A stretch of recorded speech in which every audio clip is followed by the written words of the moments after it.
Hello students, I am Sudhanshu and welcome back to our YouTube channel Ashish Tiwari. आज का video जनसंचार और रचनात्मक लेखन हिंदी भी सब्जेक्ट के लिए टॉप 10 मोस्ट इम्पोर्टेंट क्वेश्चन के साथ एग्जाम फोकस वीडियो रहने वाला है।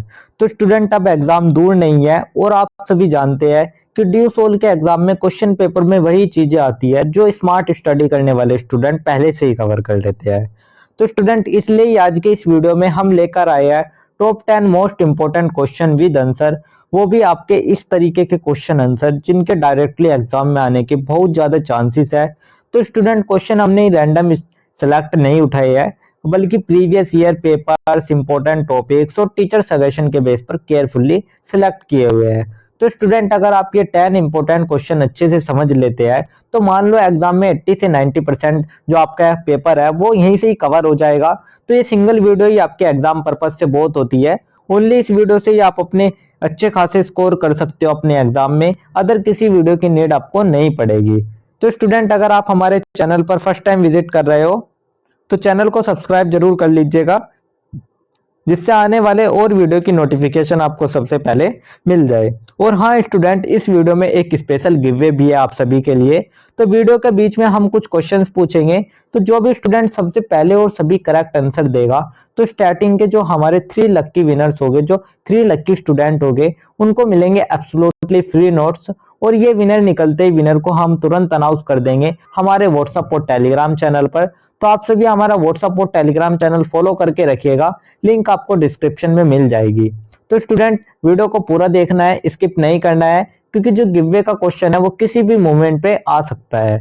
और सबसे बेस्ट बात स्टूडेंट, अगर आप ये लेक्चर देखते हैं तो ये लेक्चर आपके लिए बिल्कुल फ्री लेक्चर है, एकदम 100% फ्री वीडियो सीरीज। लेकिन अगर आपको इन्हीं लेक्चर के वेल ऑर्गेनाइज्ड नोट्स चाहिए तो आपको उनके पेड नोट्स भी अवेलेबल मिल जाएंगे, हिंदी और इंग्लिश दोनों ही मीडियम में। तो प्राइस भी स्टूडेंट फ्रेंडली है एंड कॉम्बो पैक में आपके लिए ऑफर्स भी है। तो अगर आप सिंगल 1 नोट्स लेते हैं तो उसका प्राइस ओनली 45 रुपीज, एंड अगर आप 1 नोट से ज्यादा सब्जेक्ट के नोट्स लेते हैं तो उसका प्राइस आपको 40 रुपीज पर नोट्स के अकॉर्डिंग पड़ जाएगा। तो जिन स्टूडेंट का 6 सब्जेक्ट का थ्योरी एग्जाम होगा, अगर वो अपने ऑल सब्जेक्ट के नोट्स लेना चाहता है तो आपको 5 नोट्स ही लेने पड़ेंगे, 1 नोट्स आपको फ्री में मिलेगा। ऐसे ही जिन स्टूडेंट का 7 सब्जेक्ट का थ्योरी एग्जाम होता है और अगर वो अपने ऑल सब्जेक्ट का कॉम्बो लेना चाहते हैं तो उन स्टूडेंट को भी ओनली 6 सब्जेक्ट के नोट्स लेने होंगे, 1 नोट्स उनको भी फ्री में मिल जाएगा। तो स्टूडेंट, बस आपको एक छोटा सा मैसेज करना है गिवन नंबर पर जो कि डिस्क्रिप्शन में दिया गया है। I need notes, and notes आपको प्रोवाइड कर दिए जाएंगे। अदरवाइज अगर आपको नोट्स नहीं लेने हैं तो आप वीडियो लेक्चर भी देख सकते हो।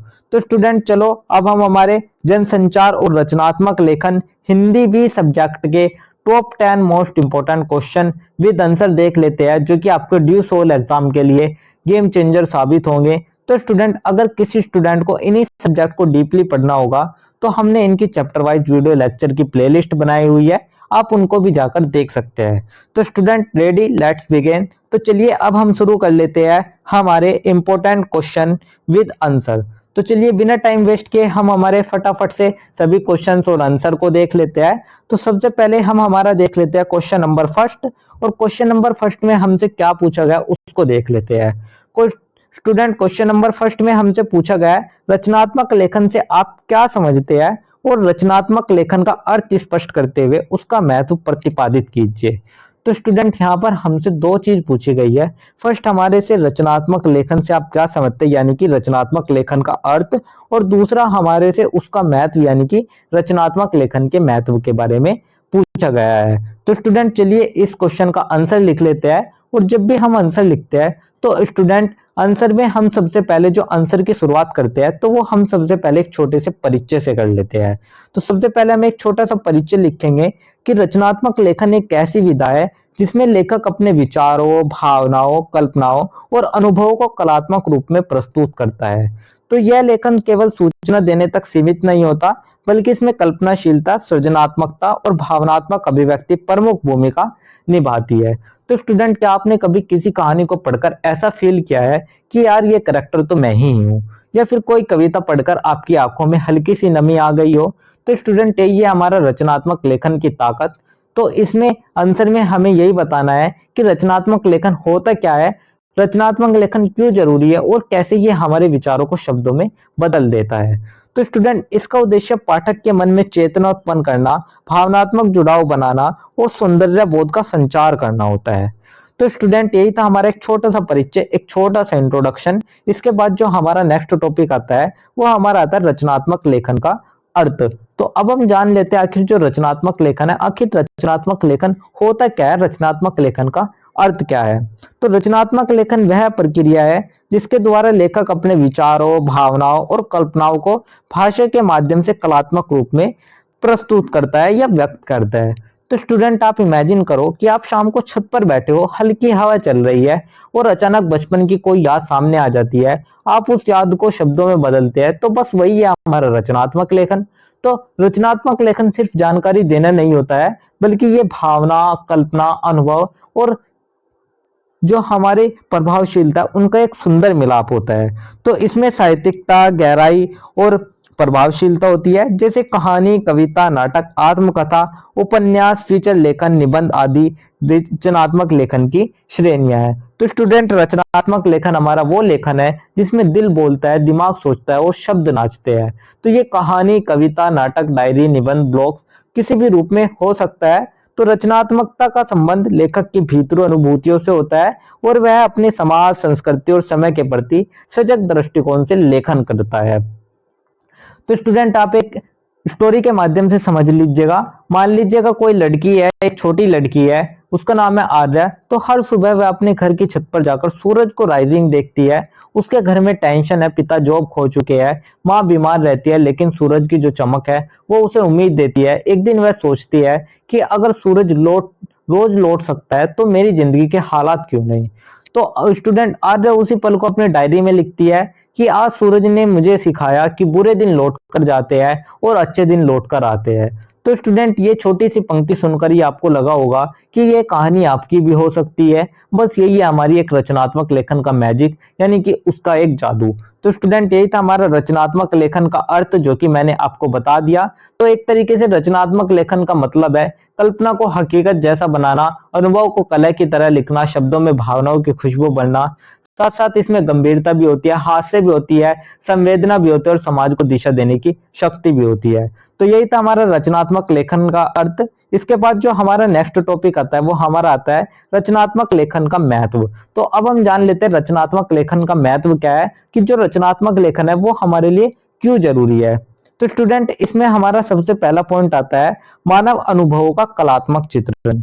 तो यह लेखन व्यक्ति की आंतरिक संवेदनाओं और सामाजिक अनुभव को सुंदर व प्रभावशाली रूप में प्रस्तुत करता है।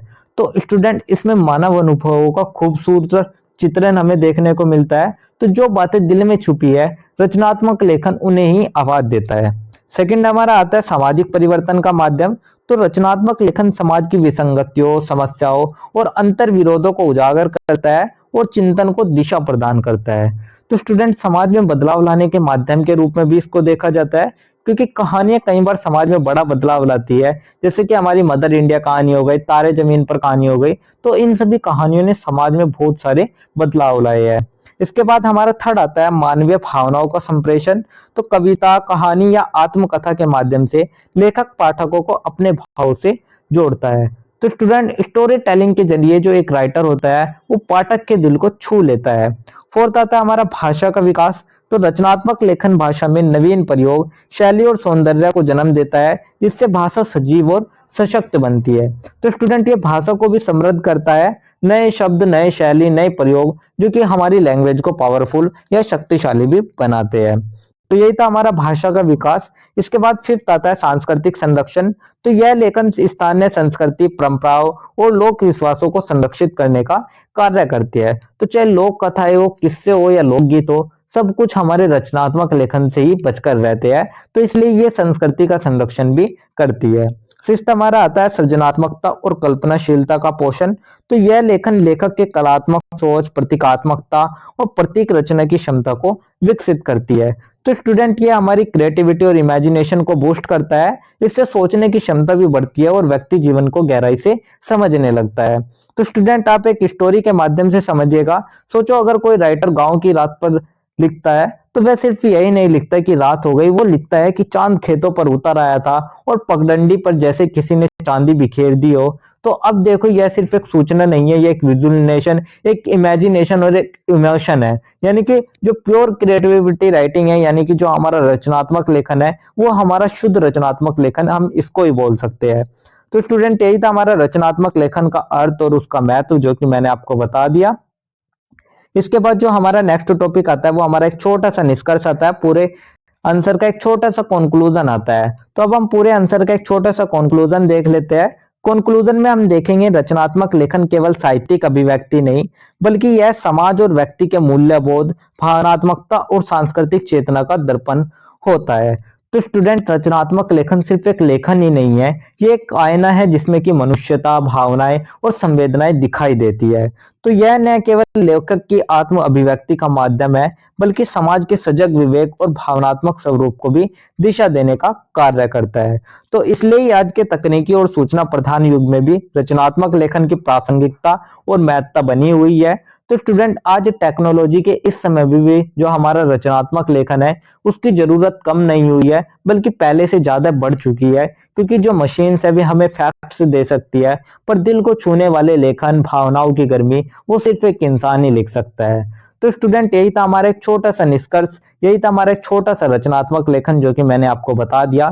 तो इसी निष्कर्ष के साथ ही हमारा जो आंसर नंबर फर्स्ट है, वो भी हमारा कंप्लीट होता है। तो यही था हमारा आंसर नंबर फर्स्ट। इसके बाद जो हमारा नेक्स्ट क्वेश्चन पूछा गया है, वो हमारा नेक्स्ट क्वेश्चन, क्वेश्चन नंबर 2 आता है। तो स्टूडेंट, अब हम बात कर लेते हैं हमारे क्वेश्चन नंबर 2 के बारे में। तो क्वेश्चन नंबर 2 में हमसे क्या पूछा गया है, उसको देख लेते हैं। क्वेश्चन नंबर 2 में स्टूडेंट हमसे पूछा गया है, रचनात्मक लेखन में स्वानुभव की भूमिका पर प्रकाश डालिए और रचनात्मक लेखन के स्वरूप को स्पष्ट कीजिए। तो स्टूडेंट, यहाँ पर हमारे से दो चीज पूछी गई है। फर्स्ट तो स्व अनुभव, यानी कि रचनात्मक लेखन में जो स्व अनुभव है, उसका क्या महत्व है, उसकी क्या भूमिका है। और सेकंड हमारे से इसमें पूछा गया है कि जो रचनात्मक लेखन का स्वरूप है, उसके बारे में हमें बताना है। तो चलिए इस क्वेश्चन का आंसर भी लिख लेते हैं हम फटाफट से। तो इसके आंसर को भी हम सबसे पहले एक छोटे से परिचय से स्टार्ट करेंगे। तो सबसे पहले हम एक छोटा सा परिचय देख लेंगे, और परिचय में हम देखेंगे रचनात्मक लेखन एक ऐसी लेखन शैली है जिसमें लेखक अपने विचारों, भावनाओं, अनुभवों और कल्पनाओं को सुंदर और प्रभावशाली ढंग से व्यक्त करता है। तो स्टूडेंट, क्या आपने कभी सोचा है, कोई एक ऐसा लेख पढ़ा है या जिससे लगता हो कि अरे ये तो मेरे ही जीवन के जैसा है।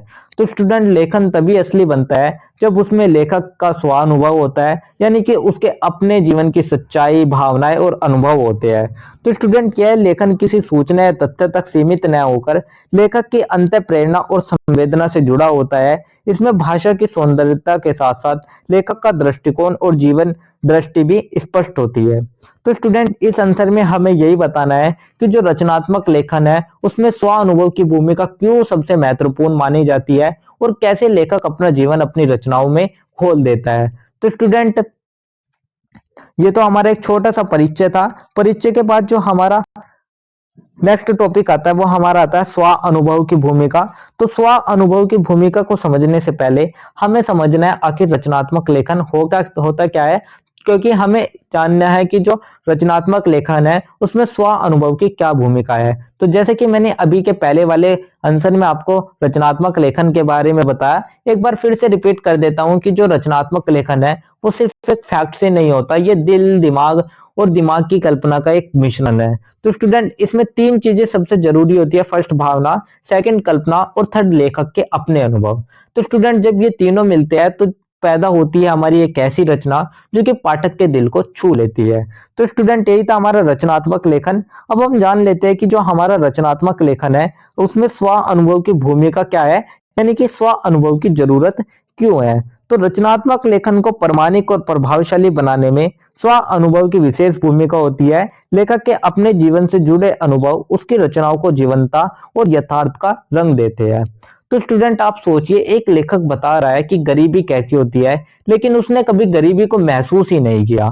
तो स्टूडेंट, क्या उसका लेखन इतना सच्चा होगा? तो शायद नहीं, क्योंकि उसने कभी भी गरीबी देखी नहीं है, तो इसलिए वो उसके बारे में सच्चाई नहीं लिख सकता। तो इसलिए स्वानुभव लेखक में जान डालता है, तो जब लेखक खुद देखी झेली महसूस की ये बातें लिखता है तो उस समय रचना सजीव हो जाती है, भाषा में भावनात्मक गर्मी आ जाती है, पाठक कनेक्शन भी महसूस करता है और लेखन बन जाता है हमारा विश्वसनीय और असरदार। तो आप इसको एक स्टोरी टेलिंग के माध्यम से समझिए। आप समझिएगा, एक लेखक था, कोई भी एक्स लेखक है, तो बचपन में उसके घर की स्थिति काफी कमजोर थी। पिता दिहाड़ी मजदूरी करते थे, कई दिनों तक खाने को भी ठीक से नहीं मिलता था। तो स्टूडेंट सालों बाद जो वो लेखक था उसने अपनी पहली कहानी लिखी, टूटी चप्पल वाली उम्मीद। तो स्टूडेंट कहानी थी एक ऐसे बच्चे की जो कि फटी हुई चप्पल पहनकर स्कूल जाता है, पर उसके सपने जो थे वे आसमान से भी बड़े सपने थे। तो अब सोचो आप, क्या ये कहानी इतनी सुंदर बन पाती अगर जो हमारा लेखक है उसने ये दर्द खुद न झेला होता? तो शायद नहीं। तो स्टूडेंट उसने अपनी ही जिंदगी की चोटों को कहानी के किरदार की एक सांस बना दिया, और यही है हमारे स्व अनुभव की शक्ति। तो अब हम बात कर लेते हैं हमारे कुछ मुख्य बिंदु के बारे में। तो स्टूडेंट इसमें हम कुछ मुख्य बिंदु देख लेते हैं। तो मुख्य बिंदु में अगर हम देखें तो जब लेखक स्वयं के देखे सुने या भोगे हुए अनुभव को रचना में शामिल करता है तो वह रचना स्वाभाविक रूप से पाठकों को अधिक प्रभावित करती है। तो स्टूडेंट रचना में प्रामाणिकता आती है, यानी कि पाठक को महसूस होने लगता है कि यह वास्तविक रचना है। तो सेकंड आता है, ऐसे लेखन में भावनात्मक गहराई होती है जो पाठक के हृदय को छूती है। तो इससे भावनाओं में भी गहराई आती है, भाषा सिर्फ शब्द ही नहीं होती, एक दिल की आवाज भी बन जाती है। इसी के साथ साथ थर्ड आता है आत्मकथा, यात्रा, वृतांत, संस्मरण। ये किसी कहानी में जब लेखक का अपना अनुभव होता है तो उसमें सहजता और विश्वसनीयता दिखाई देती है। तो स्टूडेंट नकलीपन खत्म हो जाता है, लेखक की जो सच्चाई है वो पाठक को इंस्टेंटली कनेक्ट करती है। तो इससे जो नकलीपन है वो भी स्वानुभव लेखन को नकलीपन से दूर रखता है और पाठक को यह अनुभव कराता है कि वह स्वयं उस स्थिति में उपस्थित है। तो इससे जो लेखन है वो रिलेटेबल हो जाता है, पाठक को लगता है कि यह तो मेरे जीवन जैसा ही है। साथ साथ रचना में जीवन के रंग भी भरता है, जिसमें हास्य, दर्द, संघर्ष, जीत सब लेखक के अपने अनुभव से ही निकले होते हैं। तो इसी प्रकार से स्टूडेंट स्वानुभव रचनात्मक लेखन को न केवल सशक्त बनाता है बल्कि उसे पाठक की आत्मा तक पहुंचाने का माध्यम भी बनाता है। तो यही था स्टूडेंट हमारा स्व अनुभव की भूमिका। इसके बाद जो हमारा नेक्स्ट टॉपिक आता है वो हमारा आता है रचनात्मक लेखन का स्वरूप को लेकर। तो अब हम बात कर लेते हैं हमारे रचनात्मक लेखन के स्वरूप के बारे में। तो रचनात्मक लेखन का स्वरूप व्यापक और बहुआयामी होता है। यह केवल एक विधा तक सीमित नहीं होता बल्कि कई प्रकार की रचनाओं में इसका प्रयोग किया जाता है। तो स्टूडेंट जो रचनात्मक लेखन का स्वरूप है वो बहुत ही ज्यादा बड़ा है, बहुत ही व्यापक है। तो यह सिर्फ एक तरह का लेखन ही नहीं है बल्कि इसमें अनेक रूपों का एक सुंदर संसार है। अगर हम जैसे देखें कहानी के अंदर, तो कहानी में पात्र, घटनाएं और भावनाओं का समन्वय, कविता में लय, भाव और कल्पना के रूप में देखा जाता है, नाटक में संवाद, दृश्य और अभिनय के रूप में देखा जाता है, निबंध में विचार और विश्लेषण के रूप में, आत्मकथा में हमारा देखा जाता है जीवन, संघर्ष और सीख के रूप में, संवाद में पात्रों की बातचीत के रूप में, डायरी में सरलता, कल्पना और मजा के रूप में। तो स्टूडेंट हर जगह जो स्वानुभव है वो किसी न किसी रूप में झलकता ही है। तो कहानी में किरदार, कविता में दर्द, नाटक में संघर्ष और आत्मकथा में पूरे जीवन के रूप में। तो स्टूडेंट आप सभी इमेजिन कीजिएगा, आपको एक स्टोरी टेलिंग के माध्यम से स्वानुभव समझाता हूँ। आप इमेजिन कीजिए कोई राइटर ये पंक्ति लिखता है कि बारिश मेरे लिए सिर्फ मौसम ही नहीं है, यह वो आंसू है जिन्हें मैं दुनिया से छिपा कर बहाता हूँ। तो स्टूडेंट क्या यह सिर्फ एक कल्पना है? जी नहीं, यह दिल का एक अनुभव है, इसलिए पंक्ति में ताकत है। तो चलिए अब हम बात कर लेते हैं हमारे रचनात्मक लेखन के स्वरूप की कुछ मुख्य विशेषताओं के बारे में। तो मुख्य विशेषताओं में हम सबसे पहले देखेंगे कल्पनाशीलता। तो लेखक कल्पना का उपयोग करके एक नया संसार रचता है जो यथार्थ से जुड़कर भी अद्वितीय होता है। तो स्टूडेंट जब लेखक अपनी कल्पना से जुड़कर लिखता है तो वो उसमें एक नई दुनिया, एक नए संसार की रचना कर लेता है जो कि यथार्थ से जुड़कर भी अद्वितीय संसार माना जाता है। तो यही थी कल्पनाशीलता। इसके बाद सेकंड आती है मौलिकता। मौलिकता में देखें तो रचनात्मक लेखन में मौलिक सोच और निजी दृष्टिकोण की प्रधानता होती है। तो स्टूडेंट जो हमारा रचनात्मक लेखन होता है इसमें हमें दो मोस्ट इंपोर्टेंट चीजें मिल जाती है, फर्स्ट हमारी मौलिक सोच और सेकंड हमारा निजी दृष्टिकोण। इसके बाद जो हमारा थर्ड विशेषता आती है वो आती है भावनात्मक अभिव्यक्ति। इसमें लेखक अपनी भावनाओं को इस तरह व्यक्त करता है कि पाठक उन भावों को महसूस कर सके, यानी कि जो लेखक की अपनी खुद के साथ गुजरी हुई बातें होती है वो उनको ही अपनी कहानियों में लिखता है, ताकि जो पढ़ने वाला पाठक होता है वो भी उन्हीं भावों को महसूस करने लगता है उन्हीं स्थिति में आकर। फोर्थ आता है सौंदर्य बोध। तो शब्दों, वाक्यों और शैली में कलात्मक दिखाई देती है, जो भाषा को प्रभावी और आकर्षक बनाती है। तो जो शब्द होते हैं या वाक्य होते हैं, इन सभी में कलात्मकता दिखाई देती है, जिससे कि जो भाषा है वो प्रभावी और आकर्षक भी बन जाती है। फिफ्थ आता है समाज के प्रति दृष्टिकोण। तो समाज के प्रति दृष्टिकोण में देखें तो रचनात्मक लेखन में लेखक सामाजिक, सांस्कृतिक और राजनीतिक घटनाओं पर भी अपनी संवेदनशील दृष्टि से विचार करता है।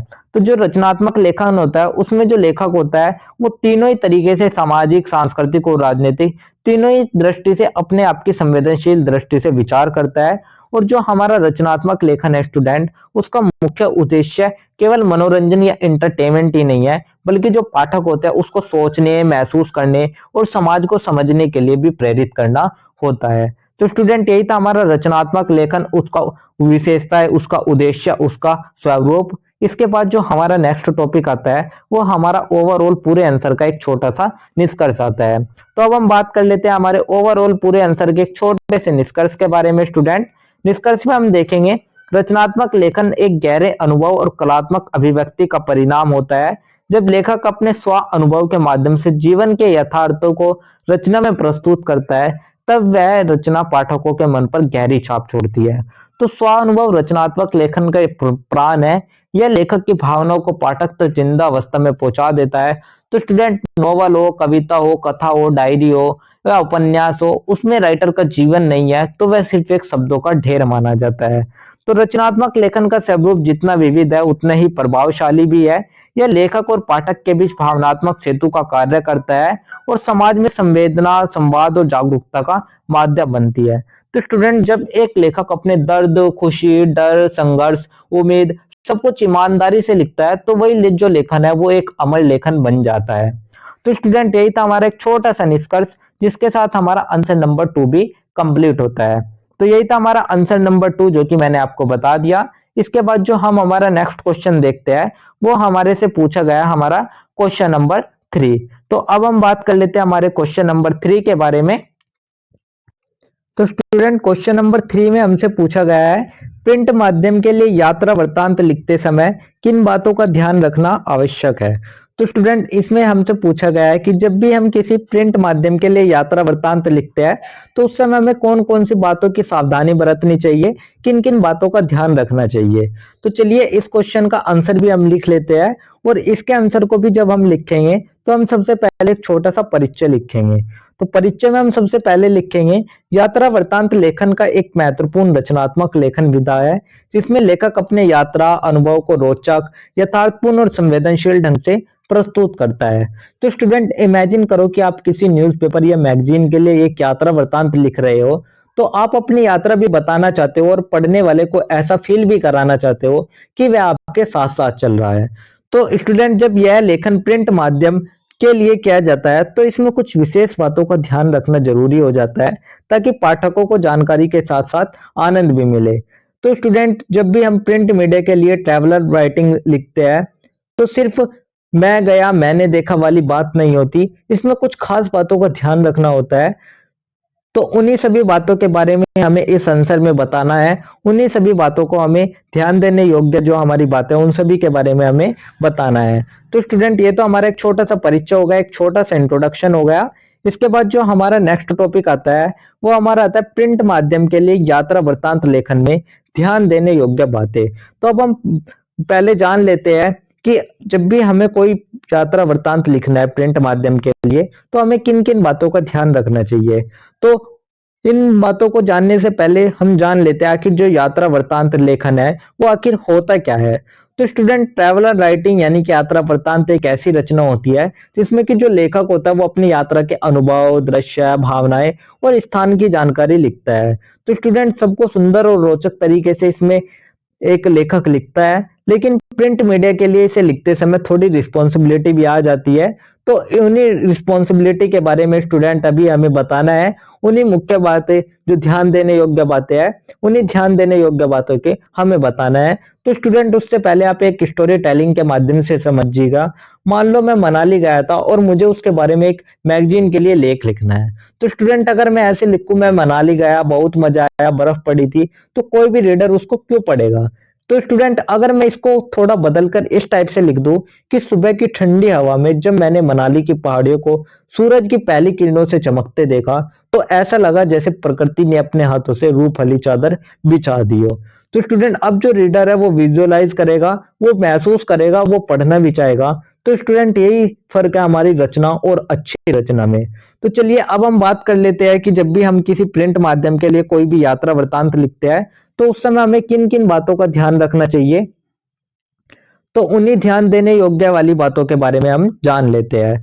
तो जिसमें हमारा सबसे पहला आता है तथ्यात्मकता और सटीक जानकारी देना। स्थान, तारीख, मार्ग, मौसम, संस्कृति आदि की जानकारी सही और सुसंगत होनी चाहिए। यह पाठकों के लिए उपयोगी बनता है। तो स्टूडेंट तथ्यात्मक और सटीक जानकारी दे। प्रिंट मीडियम में गलती की कोई भी जगह नहीं होती, इसलिए स्थान का नाम, तारीख, मार्ग, दूरी, खास जगह, स्थानीय संस्कृति सब कुछ बिल्कुल सही होना चाहिए। सेकंड जो बात आती है वो हमारी आती है स्थान का सजीव चित्रण।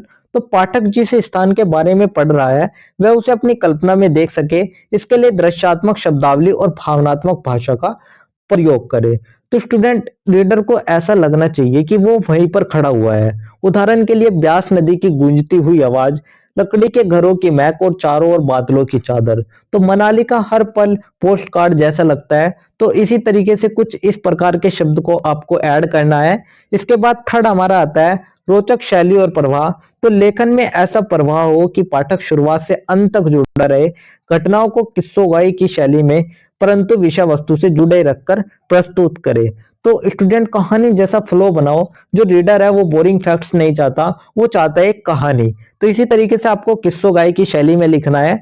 तो फोर्थ हमारी जो ध्यान रखने योग्य बात आती है वो हमारी आती है व्यक्तिगत अनुभव का समावेश। तो यात्रा के दौरान लेखक के स्वयं के अनुभव लेखन में प्रामाणिकता लाते हैं। उदाहरण के लिए कोई स्थानीय व्यक्ति से मुलाकात, संस्कृति का अनुभव, कठिनाई आदि। तो स्टूडेंट प्रिंट मीडिया में ऑथेंटिसिटी बहुत ही जरूरी होती है। आप लिखो कि किससे मुलाकात हुई, क्या नया सीखा, कौन सी दिक्कत आई और कौन से क्षण यादगार रहे। तो इससे जो लेख है वो आपका बन जाता है, न कि इंटरनेट से उठाया हुआ। तो ये था हमारा व्यक्तिगत अनुभव का समावेश। इसके बाद जो हमारा फिफ्थ हमारा आता है सामाजिक, सांस्कृतिक और ऐतिहासिक पृष्ठभूमि का उल्लेख। तो जिस स्थान पर यात्रा की गई है उसके ऐतिहासिक या सांस्कृतिक महत्व को भी संक्षेप में प्रस्तुत करना आवश्यक होता है। तो स्टूडेंट अगर जगह का इतिहास है तो उसका छोटा सा उल्लेख ट्रैवल लेख को समृद्ध बनाता है। यानी कि अगर आप उस जगह के इतिहास का छोटा सा उल्लेख कर देते हैं तो जो आपका यात्रा वृतांत है वो थोड़ा सा समृद्ध बन जाता है। इसके बाद जो थर्ड बात आती है ध्यान रखने योग्य, वो आती है भाषा सरल, स्पष्ट और जनमानस के अनुरूप। तो प्रिंट माध्यम में विविध वर्गों के पाठक होते हैं, इसलिए भाषा में जटिलता नहीं होनी चाहिए। तो स्टूडेंट जो मैगजीन और अखबार होते हैं वो हर उम्र का उसमें रीडर होता है, हर उम्र का व्यक्ति उसको पढ़ता है। तो इसलिए जो भाषा होती है वो आसान और साफ होनी चाहिए। सेवंथ जो बात आती है हमारी वो आती है मूल्यवत्ता और प्रेरणा। तो यात्रा वृतांत केवल सूचना न होकर पाठकों को किसी सामाजिक, पर्यावरणीय या सांस्कृतिक संदेश भी दे सकता है। तो ट्रैवल राइटिंग सिर्फ एक पर्यटन ही नहीं है स्टूडेंट, या पाठक के मन में कोई पॉजिटिव भावना भी छोड़ना चाहिए। उदाहरण के लिए प्रकृति की रक्षा का संदेश, स्थानीय लोगों की मेहनत या फिर कोई भी सांस्कृतिक सौहार्द। तो इससे मूल्यवत्ता और प्रेरणा भी मिलनी चाहिए। एट्थ हमारा जो आता है वो आता है चित्र या दृश्य वर्णन। तो यदि चित्र संलग्न नहीं है तो शब्दों के माध्यम से ऐसा चित्रण करें जिससे पाठक उस दृश्य की कल्पना कर सके। तो स्टूडेंट अगर आपके पास कोई भी फोटो भी नहीं है तो आपके शब्द इस तरीके के होने चाहिए ताकि जो रीडर है उसके मन में फोटो ऑटोमेटिक ही बनकर आ जाए, वो उस चीज को महसूस कर सके। सेवंथ आता है संपादन और अनुशासन। तो लेखन में अनुच्छेदों की सुसंगतता, वर्तनी की शुद्धता और शीर्षकों का उचित प्रयोग जरूरी होता है। तो स्टूडेंट प्रिंट मीडिया में प्रेजेंटेशन जो है वो बहुत ही मायने रखती है। छोटे पैराग्राफ, सब हेडिंग, साफ सुथरी भाषा और जो तरीका होता है वो पहले बिगनिंग, फिर मिडल, फिर एंड। तो ये सब लेखक को प्रोफेशनल बनाते हैं। तो स्टूडेंट यही थे हमारे कुछ ध्यान रखने योग्य बातें प्रिंट माध्यम के लिए जब भी हम यात्रा वृत्तांत लेखन लिखे, तो आप एक तरीके से इस तरीके से भी लिख सकते हो। जैसे कि आप कोई भी आपने यात्रा वृत्तांत लिखा तो आप उसमें लिख सकते हो, आपने जैसे आप मान लीजिएगा जैसे मनाली यात्रा के अंत में आप लिखना चाहते हो कि जब हम लौट रहे थे तो मनाली की पहाड़ियों ने मानो अपनी ठंडी हवा से हमें विदा कहा, और इस यात्रा ने मुझे सिखाया कि प्रकृति सिर्फ देखने की चीज ही नहीं है बल्कि महसूस करने की चीज भी है। तो स्टूडेंट यही था हमारा प्रिंट माध्यम के लिए यात्रा वृत्तांत लेखन में ध्यान देने योग्य बातें। इसके बाद जो हमारा नेक्स्ट टॉपिक आता है वो हमारा एक छोटा सा निष्कर्ष आता है। अब हम ओवरऑल पूरे आंसर का एक छोटा सा कंक्लूजन देख लेते हैं। तो कंक्लूजन में हमसे बोला गया है प्रिंट माध्यम के लिए यात्रा वृत्तांत लेखन केवल अनुभव का ब्यौरा नहीं बल्कि एक रचनात्मक, सूचनात्मक और साहित्यिक अभिव्यक्ति होती है। तो स्टूडेंट जो यात्रा वृत्तांत लिखना है वो सिर्फ जगह बताना नहीं है बल्कि पाठक को अपनी यात्रा में साथ ले जाना है। तो इसमें लेखक का उद्देश्य न केवल स्थान का विवरण देना होता है बल्कि पाठक को उस यात्रा का भागीदार बनाना भी होता है। इसलिए ऐसे लेखन में सत्यता, शैली, संवेदना और संरचना का संतुलन अत्यंत आवश्यक है। तो स्टूडेंट प्रिंट मीडिया में ये जो कला है ये और ज्यादा महत्वपूर्ण हो जाती है। तो यही था हमारा एक छोटा सा निष्कर्ष जिसके साथ हमारा आंसर नंबर 3 भी कंप्लीट होता है। तो स्टूडेंट यही था हमारा आंसर नंबर 3 जो कि मैंने आपको बता दिया है। इसके बाद जो हमारा नेक्स्ट क्वेश्चन आता है वो हमारा क्वेश्चन नंबर 4 आता है। तो अब हम बात कर लेते हैं हमारे क्वेश्चन नंबर 4 के बारे में। तो क्वेश्चन नंबर 4 में हमसे क्या पूछा गया है उसको देख लेते हैं। तो सबसे पहले हम देख लेते हैं क्वेश्चन नंबर 4 में हमसे पूछा गया है एक अच्छे साक्षात्कारकर्ता को क्या सावधानियां रखनी चाहिए और साक्षात्कार लेखन से आप क्या समझते हैं, एक अच्छे साक्षात्कार को क्या सावधानियां रखनी चाहिए। तो स्टूडेंट यहाँ पर हमसे दो चीजें पूछे गई है। फर्स्ट, साक्षात्कार लेखन क्या है, यानी कि व्हाट इज इंटरव्यूअर लेखन। तो उसके बारे में हमें बताना है कि जो साक्षात्कार लेखन आखिर वो होता क्या है, उसका अर्थ क्या है। और पूछा गया है कि जो एक अच्छा साक्षात्कार करता होता है यानी कि एक इंटरव्यूअर होता है उसको क्या क्या सावधानी रखनी चाहिए एक इंटरव्यू लेते समय। तो स्टूडेंट चलिए इस क्वेश्चन का आंसर भी हम लिख लेते हैं, और इसके आंसर को भी हम जो शुरुआत करेंगे वो हम सबसे पहले एक छोटे से परिचय से करेंगे। तो सबसे पहले हम एक छोटा सा परिचय देख लेते हैं। परिचय में हम देखेंगे साक्षात्कार लेखन संवाद की एक प्रभावशाली विधा है जिसके माध्यम से किसी व्यक्ति के विचार, अनुभव, दृष्टिकोण और व्यक्तित्व को पाठकों के सामने लाया जाता है। तो स्टूडेंट आप सोचिए आपको किसी फेमस पर्सन का इंटरव्यू लेना है, एक राइटर हो, एक सिंगर हो, या एक कोई लीडर हो, या कोई इंस्पिरेशन देने वाला कोई भी व्यक्ति हो सकता है। तो स्टूडेंट आपके सवाल जो आपके सवाल होंगे, जो आपके क्वेश्चंस होंगे, वे तय करेंगे कि व्यूअर उस व्यक्ति के बारे में क्या जान पाएगा। तो आपका बोलना कम, सुनना ज्यादा मायने रखता है। तो इसी सब के बारे में हमें बताना है स्टूडेंट कि जो साक्षात्कार लेखन है वो आखिर होता क्या है और एक अच्छे इंटरव्यूअर को यानी कि साक्षात्कारकर्ता को कौन सी सावधानियां रखनी चाहिए। तो यह बातचीत का एक ऐसा रूप है जो तथ्यात्मक जानकारी के साथ साथ भावनात्मक और वैचारिक गहराई भी प्रदान करता है। तो स्टूडेंट यही था हमारा एक छोटा सा परिचय, एक छोटा सा इंट्रोडक्शन। इसके बाद जो हमारा नेक्स्ट टॉपिक आता है वो हमारा आता है साक्षात्कार लेखन का अर्थ। तो अब हम जान लेते हैं आखिर जो साक्षात्कार लेखन है उसका अर्थ क्या होता है, उसका मतलब क्या होता है।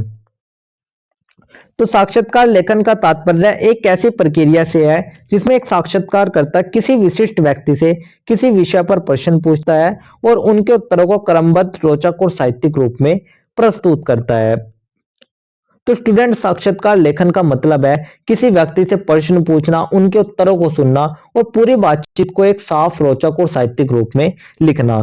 तो इसमें व्यक्ति के निजी जीवन, पेशे, अनुभव, विचारधारा या किसी सामाजिक मुद्दे पर दृष्टिकोण उजागर किया जा सकता है। और ये जो लेखन है ये केवल प्रश्नोत्तर तक सीमित नहीं होता बल्कि इसमें संवाद की शैली, सजीवता और प्रभाव भी होता है जिससे पाठक को उस व्यक्ति से जुड़ाव महसूस हो सके। तो स्टूडेंट यह सिर्फ क्वेश्चन और आंसर ही नहीं है, ये एक जीवन संवाद होता है जिसके जरिए हम उस व्यक्ति के विचार, अनुभव और उसके व्यक्तित्व को भी समझ सकते हैं। तो स्टूडेंट यही था हमारा साक्षात्कार लेखन। साक्षात्कार लेखन का अर्थ जो कि मैंने आपको बता दिया, आप एक स्टोरी के माध्यम से भी समझिएगा। मान लो आपको कोई भी एक गायक है, कोई भी सिंगर है, आपको उस सिंगर का साक्षात्कार लेना है तो आप एक्साइटेड भी हो और नर्वस भी हो। तो अगर आप बिना तैयारी किए पहुंच जाते हैं और ऐसे प्रश्न पूछते हैं कि सर आप गाते कैसे हो, आप फेमस कैसे हुए, तो आपका जो इंटरव्यू है वो वहीं पर फ्लॉप हो जाता है। लेकिन अगर आपने इसके बारे में पहले से स्टूडेंट रिसर्च करी होगी, जैसे कि उनके गाने के बारे में, उनकी जर्नी के बारे में, उनके अवार्ड्स के बारे में, उनके स्ट्रगल के बारे में, तो आप इस तरीके के क्वेश्चन नहीं, आप इस तरीके के क्वेश्चन पूछेंगे कि सर जब आपने पहली बार स्टेज पर गाया था तो उस दिन आपको सबसे ज्यादा किस बात का डर था। तो स्टूडेंट ये सवाल उनके दिल तक पहुंचेगा और व्यूअर को भी कुछ नया और इमोशनल सुनने को मिलेगा। तो यही है एक अच्छे इंटरव्यूअर की पहचान। तो यही था हमारे स्टूडेंट साक्षात्कार लेखन का अर्थ, जो कि मैंने बता दिया आपको। अब हम जान लेते हैं कि एक अच्छे साक्षात्कारकर्ता को रखी जाने वाली सावधानियां, यानी कि जब भी कोई साक्षात्कार करता होता है, उसको जो कोई भी इंटरव्यू लेना होता है तो उसको कौन कौन सी सावधानियां रखनी चाहिए। तो सबसे पहला था पूरी तैयारी। साक्षात्कार से पहले संबंधित व्यक्ति के बारे में गहराई से जानकारी प्राप्त करना जरूरी है, जैसे उनका जीवन, कार्य, विचारधारा और वर्तमान मुद्दे। तो पूरी तैयारी करना यानी कि इंटरव्यू से पहले उस व्यक्ति के बारे में डीप रिसर्च करनी, उनकी बायोग्राफी, उसके अचीवमेंट्स, उसकी कंट्रोवर्सी, उसके करंट वर्क, सब कुछ जानने चाहिए। तो तैयारी करना। सेकंड, उसके बाद आता है उचित और स्पष्ट प्रश्न। तो प्रश्न संक्षिप्त, सटीक और उद्देश्यपूर्ण होने चाहिए। जिज्ञासी भाव तो हो, लेकिन अनावश्यक टोका टाकी ना हो। तो स्टूडेंट जो क्वेश्चन का स्वरूप होना चाहिए वो छोटे होने चाहिए, साफ होने चाहिए, विषय से जुड़े होने चाहिए और डीप वाले होने चाहिए। उदाहरण के लिए अगर आप देखें, आप क्वेश्चन पूछ सकते हैं कि आपकी सफलता का राज क्या है। इसकी जगह अगर आप क्वेश्चन पूछे कि आपकी जर्नी का सबसे कठिन क्षण कौन सा था जिसने आपको बदल दिया। तो यही था हमारा उचित और स्पष्ट प्रश्न। इसके बाद थर्ड आता है संवेदनशीलता और सम्मान। तो साक्षात्कार के दौरान साक्षात्कार देने वाले व्यक्ति की निजता, भावनाओं और सीमाओं का सम्मान करना अत्यंत आवश्यक है। तो इंटरव्यू में अपनी ईगो नहीं लानी है, व्यक्ति की जो प्राइवेसी और इमोशंस है उसका सम्मान जरूरी है। तो सेंसिटिव टॉपिक्स को भी सावधानी से छूना चाहिए। फोर्थ आता है निरपेक्ष दृष्टिकोण। तो साक्षात्कारकर्ता को पूर्वाग्रह से मुक्त रहकर निष्पक्षता बनाए रखनी चाहिए, प्रश्नों में संतुलन होना चाहिए। तो निष्पक्ष रहना चाहिए, आपके जो सवाल है वे अनबेस होने चाहिए। कभी कोई भी ऐसा प्रश्न नहीं पूछना चाहिए जिससे कि लगे कि आप पहले से उसके बारे में राय बना चुके हैं। साथ साथ इंटरव्यू का जो काम होता है वो सिर्फ बोलने का काम नहीं होता है, बल्कि एक सुनने की कला भी है। तो पेशेवर इंटरव्यूअर वही है जो उत्तरों के अंदर छुपे हुए नए सवाल ढूंढ लेता है। तो फिर तो यही है कि सुनने की क्षमता तो केवल प्रश्न पूछना पर्याप्त नहीं है, उत्तरों को ध्यान से सुनना और उनके आधार पर पूरक प्रश्न पूछना भी अधिक महत्वपूर्ण हो जाता है। इसके बाद जो सिक्स्थ आता है वो हमारा आता है शब्दों की मर्यादा। शब्दों की मर्यादा देखें तो भाषा संयमित और विनम्र होनी चाहिए। व्यंग्यात्मक या अपमानजनक लहजा साक्षात्कार को भटका सकता है। तो स्टूडेंट जो भाषा होनी चाहिए वो विनम्र होनी चाहिए, सम्मानजनक होनी चाहिए। कभी भी ऑफेंसिव, सेक्रेटिव या एग्रेसिव टोन नहीं रखनी चाहिए। तो यही भाषाओं की या शब्दों की मर्यादा है।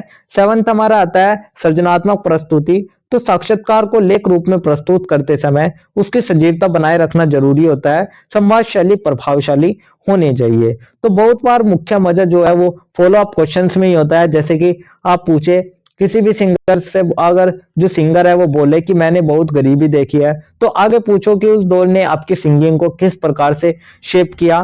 तो यही हमारी एक सृजनात्मक प्रस्तुति दिखाते हैं। ये आता है प्रामाणिकता बनाए रखना। तो उत्तरों को तोड़ मरोड़ कर प्रस्तुत नहीं करना चाहिए, जितना संभव हो सटीक उदाहरण देना चाहिए।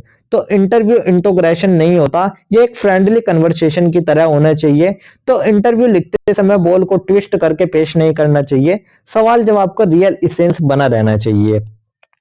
तो स्टूडेंट इन सभी बिंदुओं के ध्यान में रखते हुए जो एक साक्षात्कार करता होता है वो एक सफल संवादकर्ता बनता है और साक्षात्कार लेखन की गुणवत्ता भी इससे उच्च होती है। तो स्टूडेंट यही थी हमारी कुछ ऐसी बातें जो कि एक अच्छे साक्षात्कार को सावधानी रखनी चाहिए एक इंटरव्यू लेते समय। इसके बाद जो हमारा नेक्स्ट टॉपिक आता है वो हमारा एक छोटा सा निष्कर्ष आता है। तो अब हम ओवरऑल पूरे आंसर का एक छोटा सा निष्कर्ष, एक छोटा सा कंक्लूजन देख लेते हैं। निष्कर्ष में हम देखेंगे साक्षात्कार लेखन एक संवादात्मक, सृजनात्मक और सामाजिक लेखन विधा है जो किसी व्यक्ति की सोच और अनुभव को जनता के सामने लाने का माध्यम बनती है। तो स्टूडेंट जो साक्षात्कार लेखन है वो एक कला है जहां पर सवाल सिर्फ फॉर्मेलिटीज नहीं होते बल्कि वे एक पर्सन की पूरी जिंदगी खोल देते हैं। आप एक साक्षात्कार लेखन का छोटा एग्जांपल भी ले सकते हैं। मान लीजिएगा जो एक साक्षात्कार लेने वाला यानी कि इंटरव्यू लेने वाला जो व्यक्ति है वो कहता है कि जब आपको पहला अवार्ड मिला तो उस समय आपकी सबसे पहली थॉट क्या थी। तो जो हमारे जिससे भी हम इंटरव्यू ले रहे हैं जो सिंगर है उससे पूछते हैं कि मुझे अपनी माँ याद आई। वो बोलता है कि मुझे अपनी माँ याद आई, मैं चाह रहा था कि वो उस मोमेंट को देख पाती। तो जो इंटरव्यू लेने वाला व्यक्ति होता है वो कहता है कि क्या यही वजह है कि आपकी हर नई रिकॉर्डिंग के स्टूडियो में उनकी तस्वीर होती है? तो जो सिंगर है वो कहता है हाँ, उस तस्वीर से मुझे कोरेज भी मिलता है। तो स्टूडेंट ऐसे इमोशनल जवाब ऑडियंस को कनेक्ट करते हैं। तो एक अच्छा साक्षात्कारकर्ता वही होता है जो कि सूझबूझ, संवेदनशील, सजगता और तैयारी के साथ प्रश्न पूछे और संवाद को सकारात्मक दिशा में ले जाए। तो इससे न केवल पाठकों को जानकारी मिलती है बल्कि विचारों का आदान प्रदान भी सशक्त रूप से होता है। तो स्टूडेंट साक्षात्कार जो लेखन है वो वही है कि यहाँ पर सवाल और फॉर्मेलिटीज नहीं होती। एक अच्छा इंटरव्यूअर वही होता है जो कि तैयारी से जाता है, संवेदनशील होता है, ध्यान से सुनता है और बातचीत को दिल से दिल तक पहुंचाता है। तो स्टूडेंट यही था हमारा एक छोटा सा निष्कर्ष जिसके साथ हमारा आंसर नंबर 4 भी कंप्लीट होता है। तो यही था स्टूडेंट हमारा आंसर नंबर 4। इसके बाद जो हमारा नेक्स्ट क्वेश्चन आता है वो हमारा आता है क्वेश्चन नंबर 5। तो अब हम बात कर लेते हैं हमारे क्वेश्चन नंबर 5 के बारे में। तो स्टूडेंट अब हम देख लेते हैं हमारा क्वेश्चन नंबर 5। और क्वेश्चन नंबर 5 में हमसे पूछा गया है किसी नारी विमर्श आधारित टीवी धारावाहिक के लिए संवाद लिखिए और जनसंचार माध्यम से आप क्या समझते हैं? टेलीविजन के लिए रचनात्मक लेखन करते हुए किन बातों का ध्यान रखना चाहिए? तो स्टूडेंट यहाँ पर हमसे दो चीजें पूछी गई है। फर्स्ट तो नारी विमर्श आधारित टीवी धारावाहिक के लिए संवाद, और सेकंड जनसंचार माध्यम क्या है, उसका अर्थ क्या है, और टेलीविजन के लिए रचनात्मक लेखन करते हुए हमें किन बातों की सावधानी बरतनी चाहिए, किन किन बातों का ध्यान रखना चाहिए। तो चलिए इस क्वेश्चन का आंसर भी हम लिख लेते हैं। और इसके आंसर को भी जब हम लिखते हैं तो इसमें भी हम सबसे पहले एक छोटा सा परिचय लिख लेते हैं। तो सबसे पहले हम एक छोटा सा परिचय लिख लेंगे। परिचय में हम लिखेंगे जनसंचार माध्यम जैसे टेलीविजन, रेडियो, समाचार पत्र, फिल्म और इंटरनेट समाज के विचारों, सूचनाओं और भावनाओं को बड़े स्तर पर व्यक्त करने का माध्यम है। इनमें टेलीविजन एक प्रभावशाली माध्यम है जो दृश्य और श्रव्य के संयोजन से संदेशों को प्रभावी बनाता है। तो स्टूडेंट टीवी सीरीज से जो टीवी सीरियल्स है वे सिर्फ एक इंटरटेनमेंट ही नहीं होते हैं, वे कई बार समाज की सोच भी बदल देते हैं। तो स्टूडेंट नारी विमर्श जैसे कि सामाजिक मुद्दों को प्रभावशाली ढंग से प्रस्तुत करने के लिए रचनात्मक लेखन और संवादों की विशेष भूमिका होती है। तो खासकर जब बात होती है हमारी नारी विमर्श की, यानी कि महिलाओं के अधिकार, संघर्ष और उनकी असली आवाज की, तो उसमें हम देखते हैं कि जो टीवी है, टीवी सीरियल है, उसके लिए क्रिएटिंग राइटिंग यानी कि रचनात्मक लेखन कैसे किया जाता है, कौन कौन सी सावधानियां रखनी पड़ती है, और नारी विमर्श आधारित जो सीरियल है उसके कुछ प्रमुख संवादों के माध्यम से भी हम इसको समझेंगे। तो स्टूडेंट आप एक ये तो हमारा एक छोटा सा परिचय हो गया जो कि मैंने आपको बता दिया, एक छोटा सा इंट्रोडक्शन। इसके बाद जो हमारा नेक्स्ट टॉपिक आता है वो हमारा आता है नारी विमर्श आधारित टीवी धारावाहिक के लिए संवाद एक उदाहरण के माध्यम से। तो अब हम बात कर लेते हैं नारी विमर्श आधारित टीवी धारावाहिक के लिए एक संवाद एक उदाहरण के माध्यम से। तो इसमें जो दृश्य है वो सबसे पहले दृश्य है माँ और बेटी के संवाद का। तो बेटी को कॉलेज में छेड़खानी का सामना करना पड़ा है। तो माँ क्या कहती है? माँ कहती है कि बेटी चुप रहना ही हमारी सुरक्षा नहीं है, आवाज उठाना जरूरी है वरना ये अन्याय पीढ़ियों तक चलता रहेगा। तो तभी बेटी क्या बोलती है स्टूडेंट? बेटी कहती है कि माँ मैं डरती हूँ लोग क्या ही कहेंगे। तो माँ तब बोलती है कि लोग तो तब भी कुछ कहते हैं जब औरत चुप रहती है। याद रखो तुम्हारी खामोशी किसी और की हिम्मत बन सकती है और तुम्हारी हिम्मत किसी और का सहारा। तो इसी तरीके से माँ ने जब बोला तो जो दादी है वे पीछे से आती है और वे कहती है कि हमारी पीढ़ी ने सहा लेकिन अब तुम्हें नहीं सहना, समय बदल रहा है और बेटियां भी बदल रही है। तो स्टूडेंट इसी प्रकार के जो संवाद होते हैं वे नारी सशक्तिकरण, आत्मनिर्भरता और सामाजिक जागरूकता को भी प्रोत्साहित करते हैं। तो स्टूडेंट ऐसे संवाद टीवी पर सिर्फ कहानी नहीं बदलते, मन भी बदलते और सोच भी बदलते हैं। इसलिए जो टीवी राइटिंग है उसमें क्रिएटिविटी और सेंसिटिविटी दोनों ही जरूरी होती है। तो यही था हमारे एक उदाहरण नारी विमर्श आधारित टीवी धारावाहिक के लिए संवाद का। इसके बाद जो हमारा स्टूडेंट नेक्स्ट टॉपिक आता है वो हमारा आता है टेलीविजन के लिए रचनात्मक लेखन करते समय ध्यान रखने योग्य बातों को लेकर। तो स्टूडेंट इन बातों को ध्यान में रखने से पहले सबसे पहले हम जान लेते हैं कि जो टेलीविजन के लिए रचनात्मक लेखन है आखिर वो होता क्या है। तो टेलीविजन के लिए रचनात्मक लेखन को हम टेलीविजन राइटिंग भी कहते हैं, और टेलीविजन राइटिंग का मतलब है दृश्य, संवाद, भावनाएं और कहानी का प्रवाह, इन सबको मिलाकर एक ऐसा कंटेंट बनाना जो कि दर्शकों के दिल में उतर जाए, उसको ही हम कहते हैं टेलीविजन राइटिंग या टेलीविजन के लिए रचनात्मक लेखन। तो चलिए अब हम जान लेते हैं कि टेलीविजन के लिए रचनात्मक लेखन करते समय हमें किन किन बातों का ध्यान रखना चाहिए। तो इसमें हम सबसे पहले बात करेंगे हमारे दर्शक समूह की पहचान के बारे में। तो किस उम्र वर्ग और पृष्ठभूमि के दर्शकों के लिए कार्यक्रम बनाया जा रहा है, यह जानना आवश्यक होता है। तो स्टूडेंट, सीरियल किसी उम्र और किस बैकग्राउंड वाले व्यूवर्स के लिए है, ये सबसे पहले आपको तय करना पड़ता है, ताकि जो ऑडियंस का टारगेट है वो हम समझ सके। इसके बाद सेकंड आता है सामाजिक संवेदनशीलता। तो टेलीविजन एक सार्वजनिक माध्यम है, इसलिए लेखन में सामाजिक, सांस्कृतिक मर्यादा और संवेदनशीलता होनी चाहिए। तो स्टूडेंट, खास तौर पर नारी विमर्श जैसे विषयों में भाषा जो होती है, जो टोन होती है और जो मैसेज होता है, उसका ध्यान रखना चाहिए, तो जिससे कि हमारी सामाजिक संवेदनशीलता भी फैली रहे।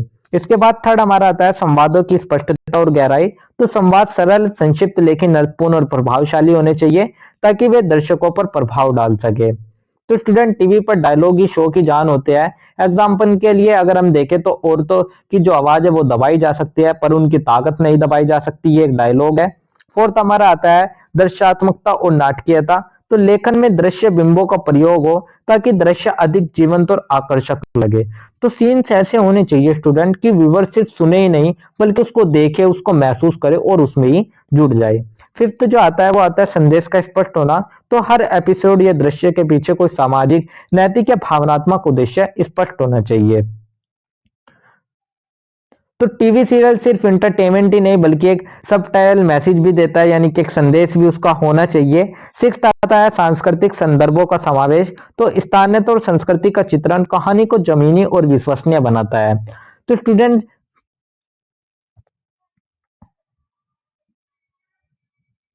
सीरियल हमारा तभी रियल लगता है जब उसमें स्थानीय बोलचाल, त्योहार, परिवार के डायनामिक सही प्रकार से हमें दिखाई देती है। सेवंथ आता है गति और प्रवाह। तो टेलीविजन लेखन में दृश्य और घटनाएं बहुत धीमी नहीं होनी चाहिए, क्योंकि इससे दर्शक ऊब सकते हैं। तो सीरियल में सीन्स जो होते हैं स्टूडेंट, वे बहुत ही लंबे ना हो और ना ही बहुत छोटे हो, उनका बैलेंस होना चाहिए, ताकि पैसिंग और फ्लो का ध्यान भी रखा जा सके। एट आता है संगीत और प्रभावों का ध्यान। तो पृष्ठभूमि संगीत और ध्वनि प्रभाव भी संवेद और दृश्य को बल प्रदान करते हैं, लेखन में इन्हें इंगित करना जरूरी है। तो टीवी सीरियल सिर्फ एंटरटेनमेंट ही नहीं, एक सबटाइटल मैसेज भी देता है। तो सीरियल तभी रियल लगता है स्टूडेंट जब उसमें कोई भी हम स्थानीय बोलचाल या कोई भी रिटर्न में कोई भी संकेत होने चाहिए, कि जो भावनाएं हैं वो भी हमें पता चल सके कि हमें किस जगह पर किस प्रकार की भावनाओं का इस्तेमाल करना चाहिए।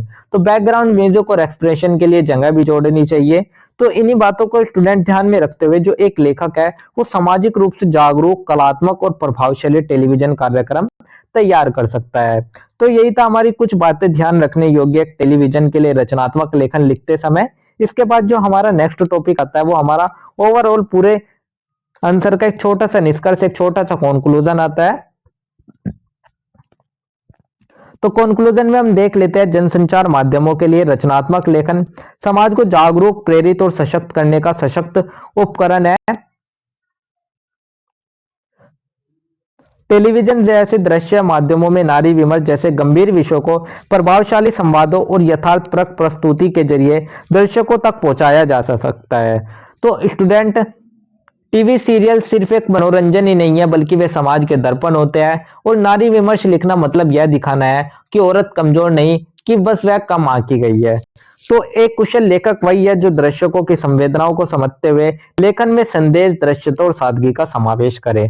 तो एक अच्छा टीवी राइटर स्टूडेंट वही होगा जो कहानी को दिल से लिख के समाज की हकीकत समझे और संवादों में आग भर दे। तो जो व्यूअर के दिल में रोशनी जला दे, उसको ही हम एक अच्छा टीवी राइटर कह सकते हैं। तो स्टूडेंट, यही था हमारा एक छोटा सा निष्कर्ष, जिसके साथ ही हमारा आंसर नंबर 5 भी कंप्लीट होता है। तो यही था हमारा आंसर नंबर 5, जो कि मैंने आपको बता दिया। इसके बाद जो हमारा स्टूडेंट नेक्स्ट क्वेश्चन आता है वो हमारा क्वेश्चन नंबर 6 आता है। तो क्वेश्चन नंबर 6 में हमसे क्या पूछा गया है उसको भी हम देख लेते हैं। क्वेश्चन नंबर 6 में हमसे पूछा गया है रचनात्मक लेखन के विविध क्षेत्र बताते हुए उसके विविध रूपों का वर्णन कीजिए। तो स्टूडेंट यहाँ पर हमसे दो चीजें पूछी गई है, फर्स्ट हमारा रचनात्मक लेखन के विविध क्षेत्र और सेकंड हमारा रचनात्मक लेखन के विविध रूप। तो अब हमें इन दोनों चीजों के बारे में बताना है इस आंसर में। तो इसका आंसर लिख लेते हैं। इसके आंसर को लिखने से पहले स्टूडेंट मैं आपसे गिववे के क्वेश्चंस पूछ लेता हूं। तो जो हमारे गिववे के क्वेश्चंस है वे मैं आपसे अभी पूछूंगा। तो अभी मैं आपसे 3 क्वेश्चंस पूछूंगा गिववे के लिए। तो जो भी स्टार्टिंग के जो 3 स्टूडेंट होंगे जो कि सबसे पहले और सबसे सही आंसर देंगे सभी तीनों आंसरों का, तो उन 3 जो स्टूडेंट होंगे, सबसे पहले वाले जो 3 स्टूडेंट होंगे उनको मिलेंगे हमारी तरफ से एब्सोल्युटली फ्री नोट्स। तो चलिए अब मैं आपसे एक एक करके वे क्वेश्चन पूछ लेता हूं। तो आपको वे क्वेश्चन बताने हैं। तो सबसे पहला स्टूडेंट जो क्वेश्चन रहने वाला है वो हमारा रहना है, रचनात्मक लेखन में सबसे महत्वपूर्ण तत्व क्या है। तो जो हमारा रचनात्मक लेखन है उसमें रचनात्मक लेखन में जो सबसे महत्वपूर्ण तत्व है उस महत्वपूर्ण तत्व के बारे में हमें बताना है कि वो कौन सा तत्व है। तो ये तो हमारा क्वेश्चन नंबर फर्स्ट हो गया। इसके बाद हमारा क्वेश्चन नंबर सेकंड आता है। क्वेश्चन नंबर सेकंड में हमें बताना है कि साक्षात्कार लेते समय किस गुण की सबसे अधिक आवश्यकता होती है। तो जब भी हमें किसी का इंटरव्यू लेना होता है तो उस समय पे हमें कौन सा गुण सबसे ज्यादा ध्यान में रखना होता है, किस गुण की हमें सबसे ज्यादा आवश्यकता होती है। ये हमारा क्वेश्चन नंबर 2 हो गया। इसके बाद आता है हमारा क्वेश्चन नंबर 3 और क्वेश्चन नंबर 3 में हमसे पूछा गया है टीवी प्रिंट माध्यम के लिए यात्रा वृत्तांत लिखते समय क्या आवश्यक है। तो जब भी हम टीवी या प्रिंट माध्यम के लिए यात्रा वृत्तांत लिखते हैं तो उसके लिए सबसे आवश्यक तत्व कौन सा है, उस तत्व के बारे में हमें बताना है। तो स्टूडेंट यही थे हमारे 3 क्वेश्चन जो कि मैंने आपको बता दिया है। तो आप सभी कमेंट बॉक्स में इनका आंसर जरूर दे। तो जो भी हमारे 3 सबसे पहले स्टूडेंट होंगे जो कि तीनों आंसर का सही आंसर देंगे, उन क्वेश्चन का सही आंसर देंगे, उनको हमारी तरफ से मिलेंगे एब्सोल्युटली फ्री नोट्स और इनको हम हमारे टेलीग्राम और व्हाट्सएप चैनल पर अनाउंस कर देंगे। तो चलिए ये तो हमने देख लिया। अब हम स्टार्ट कर लेते हैं हमारे क्वेश्चन नंबर 6 के आंसर थे। तो स्टूडेंट में भी हम सबसे पहले एक छोटा सा परिचय लिख लेते हैं और परिचय में हम लिखेंगे रचनात्मक लेखन लेखन की वह शैली है जिसमें लेखक कल्पना, भावनाएं, अनुभव और विचारों को कलात्मक और प्रभावशाली ढंग से प्रस्तुत करता है। तो स्टूडेंट सोचिए एक ही इंसान कभी कहानी लिखता है, कभी कविता, कभी अखबार में कॉलम, कभी यूट्यूब स्क्रिप्ट और कभी फिल्म की पटकथा। तो आप सोचोगे क्या एक ही व्यक्ति इतने अलग अलग लेखन कैसे कर सकता है। तो स्टूडेंट यही है हमारे रचनात्मक लेखन की खूबसूरती। तो यह लेखन केवल सूचना देने का माध्यम नहीं होता बल्कि यह पाठक के श्रोता के मन, मस्तिष्क और हृदय को छूने की क्षमता रखता है। तो इसमें स्वतंत्र सोच, मौलिकता और साहित्यिकता का समावेश होता है। तो स्टूडेंट जो हमारा रचनात्मक लेखन है ये हमारा उस प्रकार का लेखन है जिसमें कल्पना, अनुभव, भावनाएं और कलात्मक शैली सब मिलकर एक सुंदर रचना बनाते हैं। और ये सिर्फ एक फैक्ट से नहीं होते, ये भाव, विचार, शैली इन सभी का एक कॉम्बिनेशन होता है। तो स्टूडेंट इस आंसर में हमें यही देखना है, यही बताना है कि रचनात्मक लेखन के विविध क्षेत्र कौन कौन से हैं, उसके अलग अलग रूप क्या है और हर रूप में राइटर की सोच कैसी होती है। तो स्टूडेंट यही था हमारा एक छोटा सा परिचय जो कि मैंने आपको बता दिया। इससे पहले कि हम हमारा टॉपिक स्टार्ट करें रचनात्मक लेखन के विविध क्षेत्र, उससे पहले मैं आपको बता देता हूं जो हमारा रचनात्मक लेखन है वो क्या है। जैसे कि हमने अब से पहले बहुत ही सभी क्वेश्चंस में मोस्टली हम देखते आ रहे हैं रचनात्मक लेखन के बारे में। तो इसी तरीके से अगर हम उसी चीज को बार बार हर क्वेश्चंस में रिपीट करेंगे तो हमारे वो चीज याद हो जाएगी। तो ऐसे ही अभी तक आप सभी के याद हो गया कि रचनात्मक लेखन आखिर है क्या। नहीं भी याद हुआ तो हम दोबारा से उसको रिपीट करते हैं, आपके एब्सोल्युटली याद हो ही जाएगी। तो रचनात्मक लेखन क्या है। तो स्टूडेंट रचनात्मक लेखन वह लेखन है जिसमें कि कल्पना, अनुभव और अब भावनाएं होती है। तो आप इसको एक कॉन्सेप्ट या एक स्टोरी के माध्यम से समझिए। मान लीजिएगा कोई एक लेखक है, एक्स लेखक है, तो सुबह वह अखबार के लिए लेख लिखता है आज की युवा पीढ़ी और रोजगार। तो दोपहर में जो वो लेखक है वो लिखता है यूट्यूब के लिए script, how to stay motivate. और शाम को ही वो लेखक लिखता है अपने डायरी में कविता कि रात का चांद और टूटी उम्मीदें। और रात को फिल्म की पटकथा लिख रहा होता है जिसमें वो लिखता है एक सपने की यात्रा। तो चारों लेखन अलग अलग है लेकिन सबका आधार एक ही है, वो है हमारा रचनात्मक लेखन। तो स्टूडेंट यही था हमारा रचनात्मक लेखन। अब हम बात कर लेते हैं हमारे रचनात्मक लेखन के विविध क्षेत्र के बारे में। तो रचनात्मक लेखन केवल साहित्य तक सीमित नहीं है बल्कि यह कई क्षेत्रों में अपनी उपयोगिता और प्रभावशीलता सिद्ध करता है। तो स्टूडेंट अब हम जानते हैं कि जो हमारा क्रिएटिव राइटिंग है ये कहाँ कहाँ पर काम आता है। तो सबसे पहला आता है साहित्यिक लेखन। तो इसमें उपन्यास, कहानी, कविता, नाटक, आत्मकथा, जीवनी आदि आते हैं। यह साहित्य का मूल आधार है। तो स्टूडेंट साहित्यिक लेखन जो कि हमारा सबसे पुराना और सम्मानित क्षेत्र है। तो इसमें हमारे शामिल होती है कहानी, कविता, उपन्यास, नाटक, आत्मकथा, संस्मरण। और ये जो लेखन होता है ये दिल से निकलकर दिल तक जाता है। तो ये हमारा साहित्यिक लेखन हो गया। सेकंड हमारा आता है पत्रकारिता और जनसंचार। तो समाचार लेख, फीचर लेख, कॉलम, साक्षात्कार, रचनात्मक संपादकीय, रेडियो, टेलीविजन, स्क्रिप्ट लेखन आदि। तो न्यूज और मीडिया में भी क्रिएटिविटी जरूरी है, इसलिए इसमें शामिल होते हैं फीचर लेख, संपादकीय, column, TV news, script, radio लेखन, डॉक्यूमेंट्री, नरेशन। तो स्टूडेंट यहाँ पर तथ्य, सरलता और असरदार भाषा होनी चाहिए। इसके बाद थर्ड हमारा आता है शैक्षिक लेखन। तो शैक्षिक पुस्तकों, बाल साहित्य, अभ्यास पुस्तकों और रचनात्मक शिक्षण सामग्री का निर्माण। तो बच्चों और छात्रों के लिए क्रिएटिव तरीके से कंटेंट बनाना, और इसमें बाल साहित्य, स्कूल की किताबें, वर्कबुक, एजुकेशनल वीडियो, स्क्रिप्ट, छात्र सामग्री ये सभी शामिल होती है। फोर्थ हमारा आता है विज्ञापन लेखन। तो विज्ञापन लेखन में प्रिंट, इलेक्ट्रॉनिक और डिजिटल मीडिया के लिए विज्ञापन और प्रचार सामग्री का निर्माण। तो यहाँ पर क्रिएटिविटी की सबसे ज्यादा जरूरत होती है विज्ञापन लेखन में।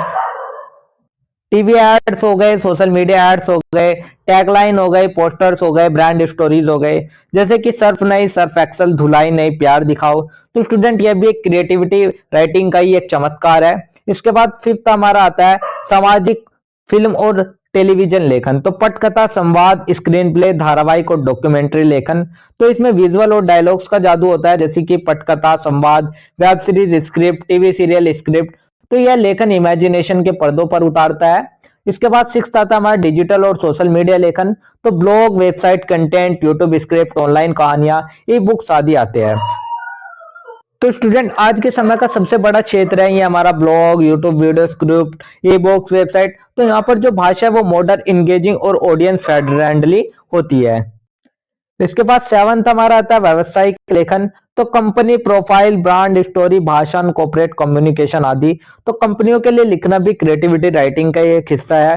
भाषण, company profile, brand story, mailer, press releaser, ये सभी हमारे इसके ही एक तत्व है। तो स्टूडेंट यही थे हमारे रचनात्मक लेखन के विविध क्षेत्र जो कि मैंने आपको बता दिए। इसके बाद जो हमारा नेक्स्ट टॉपिक आता है वो हमारा आता है रचनात्मक लेखन के विविध रूप को लेकर।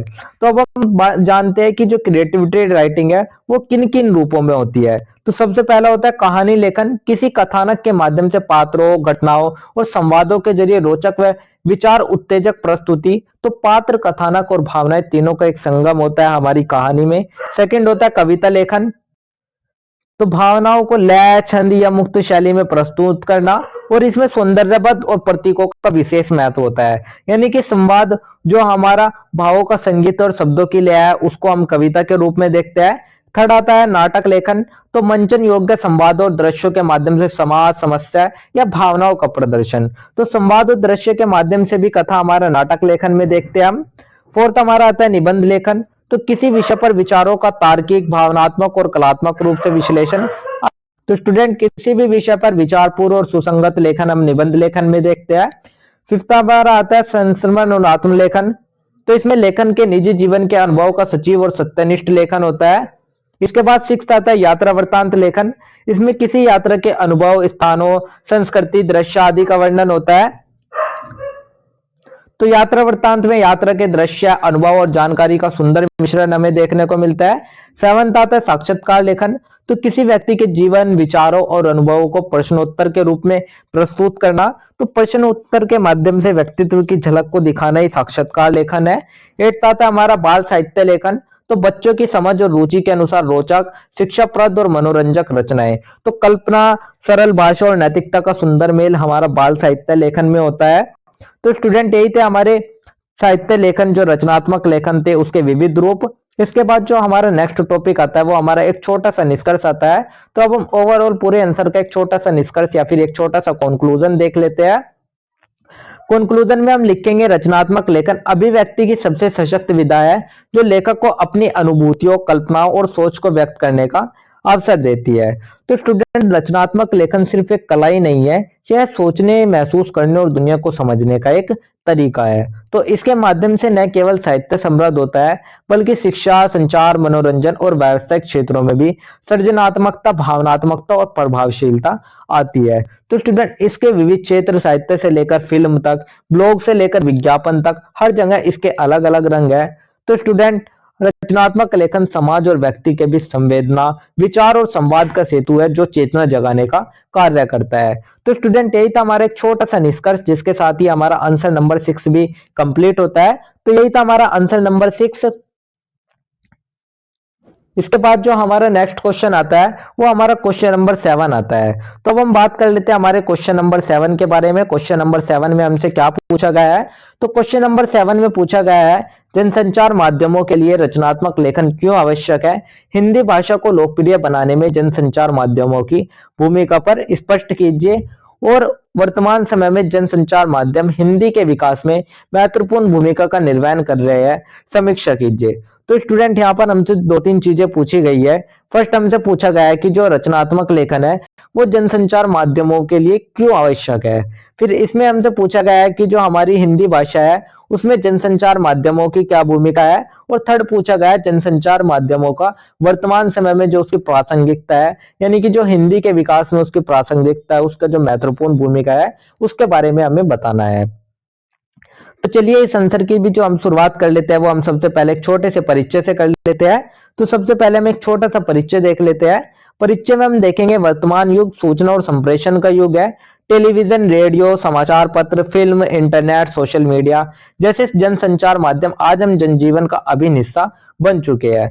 तो स्टूडेंट सोचिए, एक टीवी ऐड आता है, दम लगा के हाइशा, या कोई न्यूज हेडलाइन, दिल्ली में होगी भारी बारिश, या फिर कोई यूट्यूब पर कोई मोटिवेशनल वीडियो। तो इन सब में कुछ खास होता है, वो है हमारा रचनात्मक लेखन। तो इन माध्यमों की प्रभावशीलता तब और बढ़ जाती है जब उनका लेखन रचनात्मकता, आकर्षक और प्रभावी हो। साथ ही ये माध्यम हिंदी भाषा को जन जन तक पहुंचाने और लोकप्रिय बनाने में अत्यंत प्रभावशाली भूमिका निभा रही है।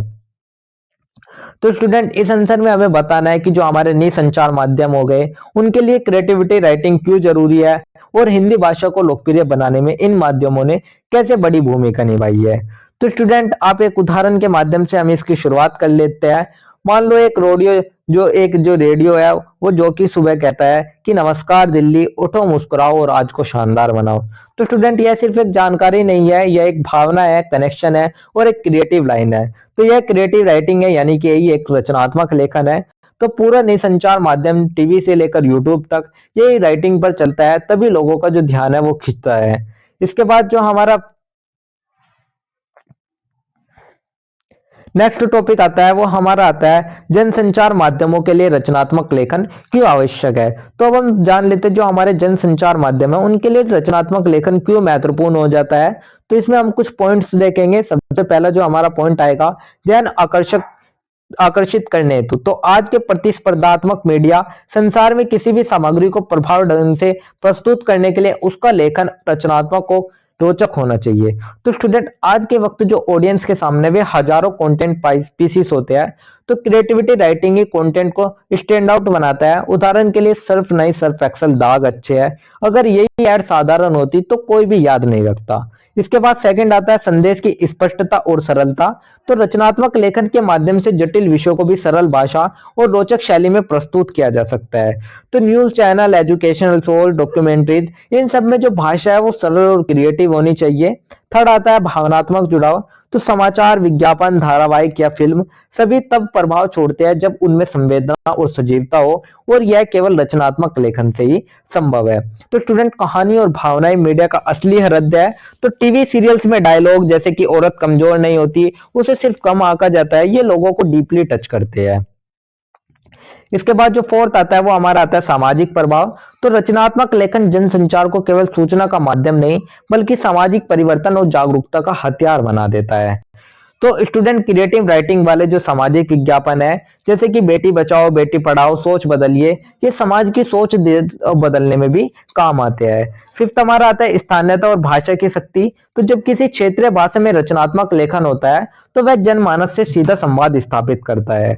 तो स्टूडेंट मनोरंजन वही चलता है जहां पर भाषा, कहानी और संवाद तीनों क्रिएटिव हो, और जनसंचार माध्यमों की क्रिएटिव भाषा ही हिंदी को यूथ फ्रेंडली और मॉडर्न बनाती है। तो स्टूडेंट यही थे हमारे जनसंचार माध्यमों के लिए रचनात्मक लेखन क्यों आवश्यक है, उसको हमने देखा। इसके बाद जो हमारा नेक्स्ट टॉपिक आता है वो हमारा आता है हिंदी को लोकप्रिय बनाने में जनसंचार माध्यमों की क्या भूमिका है। तो अब हम बात कर लेते हैं हिंदी भाषा को लोकप्रिय बनाने में जनसंचार माध्यमों की क्या भूमिका रही है। तो अब सबसे महत्वपूर्ण हिस्सा स्टूडेंट हमारा यही रहता है जिसमें हमें सबसे पहले बात करनी है टेलीविजन और सिनेमा के माध्यम से। तो धारावाहिक, फिल्में, न्यूज चैनल, रियलिटी शो आदि भाषा को न केवल भारत में बल्कि विदेशों में भी लोकप्रियता दिला रही है।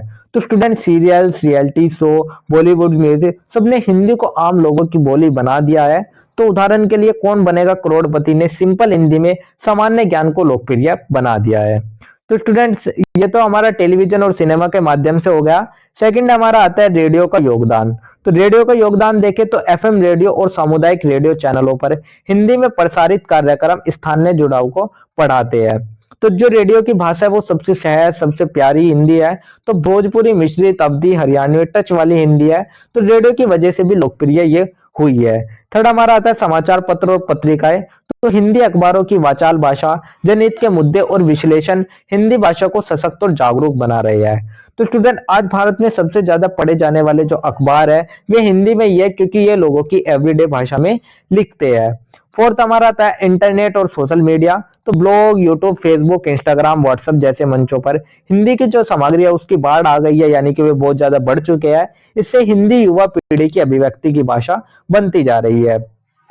जिस तरीके से स्टूडेंट जो यूट्यूब, इंस्टाग्राम और सोशल मीडिया है उसने हिंदी कंटेंट को बूम दिया। शॉर्ट वीडियोस में funny Hindi, motivational Hindi reels, English script, तो ये युवाओं की पहली पसंद बन चुकी है। तो आज करोड़ों क्रिएटर्स हिंदी में ही वीडियो बना रहे हैं। तो यही था हमारा इंटरनेट और सोशल मीडिया। इसके बाद फिफ्थ हमारा आता है शिक्षा और डिजिटल प्लेटफॉर्म। तो ऑनलाइन शिक्षा ऐप, कोर्स और सरकारी योजनाओं में हिंदी का प्रयोग प्रयोगात्मक और व्यावहारिक भाषा के रूप में उभरी है। तो ऐप्स हो गए, कोई भी वेबसाइट हो गई, कोई ऑनलाइन कंटेंट हो गया, तो स्टूडेंट सब में हिंदी वर्जन आ रहे हैं। हिंदी अब सिर्फ एक लिटरली भाषा नहीं बल्कि एक डिजिटल भाषा भी बन चुकी है।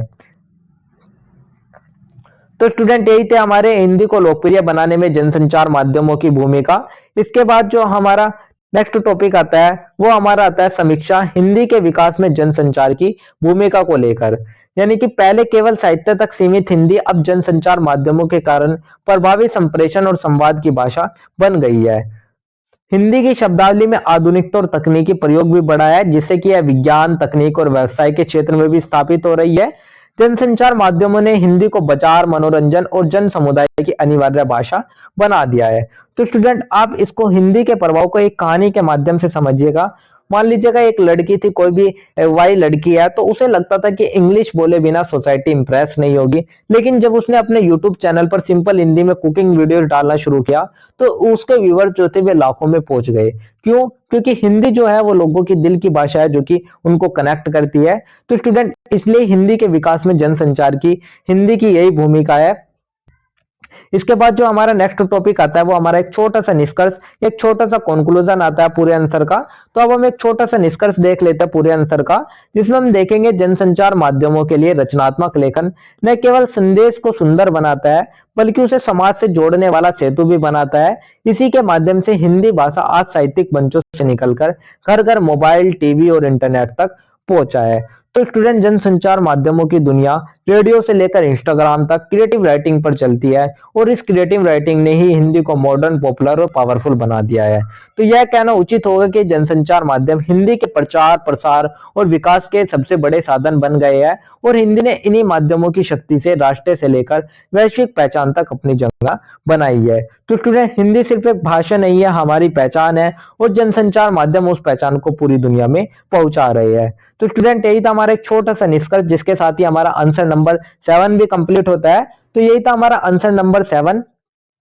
इसके बाद जो हमारा नेक्स्ट क्वेश्चन आता है वो हमारा आता है क्वेश्चन नंबर 8 और क्वेश्चन नंबर 8 में हमसे पूछा गया है टीवी धारावाहिक के लिए रोचक संवाद लिखिए और पारिवारिक पृष्ठभूमि पर आधारित टेलीविजन धारावाहिक लेखन के लिए संवाद लिखिए। तो आपसे इस टाइप से भी क्वेश्चन पूछ लिए जाएंगे संवाद लिखने वाले। तो इसी तरीके से आपको दो एग्जांपल मैं दे रहा हूं, एक टीवी धारावाहिक के लिए रोचक संवाद, दूसरा पारिवारिक पृष्ठभूमि पर आधारित टेलीविजन धारावाहिक लेखन के लिए संवाद। तो चलिए इसको भी हम समझ लेते हैं एक आंसर के माध्यम से। तो इसमें भी जब हम उत्तर लिखेंगे तो उत्तर में हम एक छोटा सा परिचय लिख देंगे, जहां पर हम लिखेंगे यहाँ पारिवारिक पृष्ठभूमि पर आधारित एक टीवी धारावाहिक के लिए कुछ रोचक और भावनात्मक संवाद प्रस्तुत किए जा रहे हैं, जो एक माँ, बेटे और बहू के बीच के संबंधों पर आधारित है। तो चलिए मैं आपको बता रहा हूँ धारावाहिक का संदर्भ। तो शीर्षक क्या है? शीर्षक है स्टूडेंट, घर की दीवारें। तो सबसे पहले आपको पृष्ठभूमि लिख देनी है। एक संयुक्त परिवार जिसमें बेटी की नई बहू घर आई है और माँ को यह बदलाव सहज नहीं लग रहा। बेटा दोनों के बीच संतुलन बनाना चाहता है। तो इसी तरीके से जब भी आप धारावाहिक लिखे तो आपको सबसे पहले शीर्षक लिखना है, उसके बाद उसकी पृष्ठभूमि लिखना है, उसके बाद आपको संवाद को लिखना शुरू कर देना है। तो सबसे पहले आप संवाद दृश्य एक लिखोगे, जिसमें रसोई में माँ और बहू है। तो जो माँ है वो हल्की नाराजगी के साथ कहती है, हमारे घर में हल्दी ऐसे नहीं, पहले तेल में भून के डाली जाती है, स्वाद का यही तो राज है। तो स्टूडेंट यानी कि जो यहाँ पर देखो, आप देख सकते हैं जैसे माँ के आगे ब्रैकेट में लिखा है हल्की नाराजगी के साथ, यानी कि इसमें जो संवाद है, इस संवाद में भाव को भी प्रकट कर दिया गया है। उसके बाद जो बहू है वो मुस्कुराते हुए कहती है, माँ जी आज आपकी रसोई में स्वाद के साथ साथ प्यार भी मिला दूं क्या? तो जो माँ है वो चौंकते हुए कहती है कि प्यार, यानी कि प्यार क्या? तो बहू कहती है कि हाँ, प्यार से बनी हर चीज स्वादिष्ट लगती है, चाहे उसमें हल्दी कच्ची ही क्यों ना हो। तो स्टूडेंट इसी तरीके से आपको एक दृश्य लिखना है, संवाद दृश्य एक। उसके बाद आपको सेकंड लिखना है संवाद दृश्य दो, बेटी माँ और पत्नी के बीच, बेटा माँ और पत्नी के बीच। तो स्टूडेंट जरूरी नहीं है आपको सिर्फ यही लाइन डिस्कस करनी है, आपको बस फॉर्मेट याद रखना है। आप अपनी तरीके से कोई भी संवाद लिख सकते हो, लेकिन आपको फॉर्मेट यही रखना है। तो फिर बेटा कहता है, माँ तुम्हारे हाथों में दुआओं है और प्रिया के हाथों में अपनापन। तो अगर तुम दोनों एक हो जाओ तो हमारा घर फिर से मंदिर बन जाए। तभी जो माँ है उसकी आंखों में आंसू आते हैं और वे कहती है कि मैं तो बस चाहती थी कि ये घर वैसे ही रहे जैसा हमेशा से था, पर शायद ये घर अब और भी खूबसूरत बन सकता है तुम्हारी प्रिया के साथ। तो स्टूडेंट ये हमारा दृश्य 2 हो गया। इसके बाद हमारा दृश्य 3 आया, संवाद दृश्य 3, जिसमें उसमें पूरे परिवार के साथ उत्सव पर दिखाया गया। तो जो दादी है वो कहती है कि परिवार का स्वाद भी रसोई जैसा होता है, थोड़ा नमक रिश्तों को, थोड़ा मीठा संवादों का और ढेर सारा धैर्य और प्यार। तो जब भी जो ननंद है वे हंसते हुए कहती है, और अगर कभी कड़वाहट आ जाए तो माफी की शक्कर सब ठीक कर देती है। तो इसी तरीके से आपको भी संवाद लिखने हैं। तो ये एक सिंगल संवाद ही मैंने आपको कोई पारिवारिक पृष्ठभूमि पर या टीवी धारावाहिक के लिए आपको बता दिया। आपको इसी तरीके से फॉर्मेट याद रखना है, आप लिख सकते हो किसी भी तरीके से। तो यही था हमारा स्टूडेंट एक संवाद। इसके बाद जो हमारा नेक्स्ट टॉपिक आता है वो हमारा एक छोटा सा निष्कर्ष आता है। तो अब हम ओवरऑल पूरे आंसर का एक छोटा सा निष्कर्ष लिख देते हैं। निष्कर्ष में हम लिखेंगे, इस प्रकार के संवाद पारिवारिक धारावाहिक को न केवल भावनात्मक गहराई देते हैं, बल्कि दर्शकों को उनके दैनिक जीवन से जोड़ते हैं। इसमें हास्य, तकरार, अपनापन और रिश्तों की संवेदनशीलता सब कुछ समाहित होता है, जो कि एक धारावाहिक को हृदय स्पर्शी और रोचक बनाते हैं।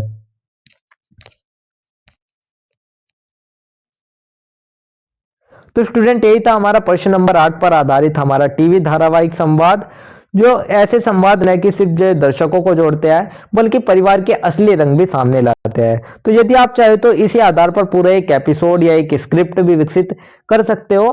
तो स्टूडेंट आप खुद से भी ट्राई करके देखना, आप इसी तरीके से कोई एक एपिसोड या एक स्क्रिप्ट भी तैयार कीजिएगा।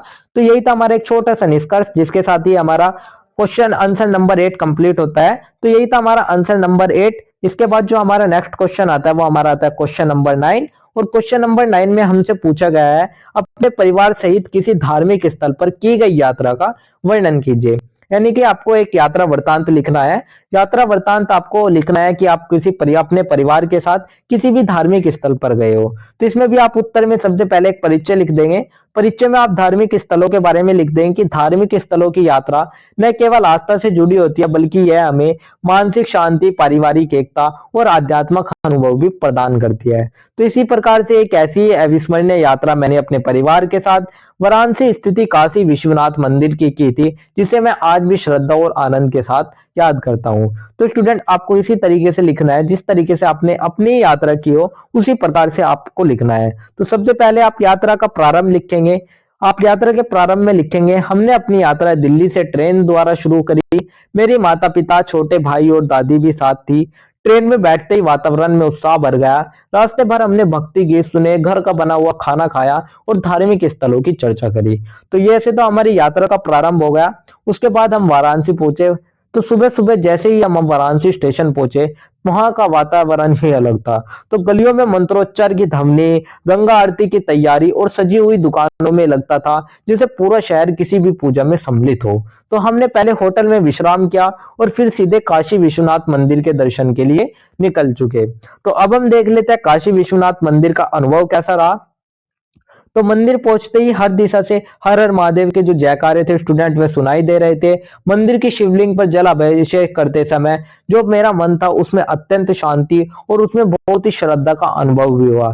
साथ साथ ही जो पिताजी थे उन्होंने पूरे परिवार के नाम से पूजा करवाई और हमने सबने भगवान शिव से सुख स्वास्थ्य और समृद्धि की कामना भी करी। तो इसी प्रकार से आपको भी एक आपका जिस जगह पर आप गए हो धार्मिक स्थल के उसका अनुभव लिख देना है। उसके बाद आपको लिखना है गंगा आरती और घाट यात्रा के बारे में, यानी कि जहां जहां जिन जिन स्थलों पर आप घूमे हो उन उन जगह के बारे में आपको लिख देना है। तो शाम को हमने दशाश्वमेध घाट पर गंगा आरती देखी। दीपों की पंक्तियां, मंत्रों की गूंज और भक्तों की श्रद्धा ने वातावरण को दिव्य बना दिया। हमने नौका विहार करते हुए घाटों का दर्शन किया और घाट की सीढ़ियों पर बैठकर प्रसाद को खाया। तो स्टूडेंट यही थी गंगा आरती और घाट यात्रा। उसके बाद परिवार के साथ अनुभव जो रहा उस अनुभव को बता देना है। तो इस यात्रा में हम सबको आध्यात्मिक रूप से जोड़ा। दादी माँ ने हमें काशी की पौराणिक कथा सुनाई। माँ ने मंदिर में दीप जलाते समय आंखों में आंसू भर लिए और मेरे छोटे भाई ने पहली बार इतने श्रद्धा भाव से कोई भी पूजा देखी थी। तो इसी टाइप से आपसे स्टूडेंट लिख देना है आपको कोई भी यात्रा वृत्तांत जहाँ पे आप अपने किसी भी धार्मिक स्थलों पर गए हो। तो आपको इसी तरीके से कोई यात्रा वृत्तांत भी आपसे आपके एग्जाम में पूछ लिया जाता है। इसके बाद जो हमारा एक छोटा सा निष्कर्ष आता है, अब हम हमारे पूरे आंसर का एक छोटा सा कंक्लूजन देख लेते हैं। तो कंक्लूजन में हम देखेंगे काशी यात्रा मेरे लिए एक धार्मिक ही नहीं बल्कि सांस्कृतिक और पारिवारिक जुड़ाव का अनुभव भी थी।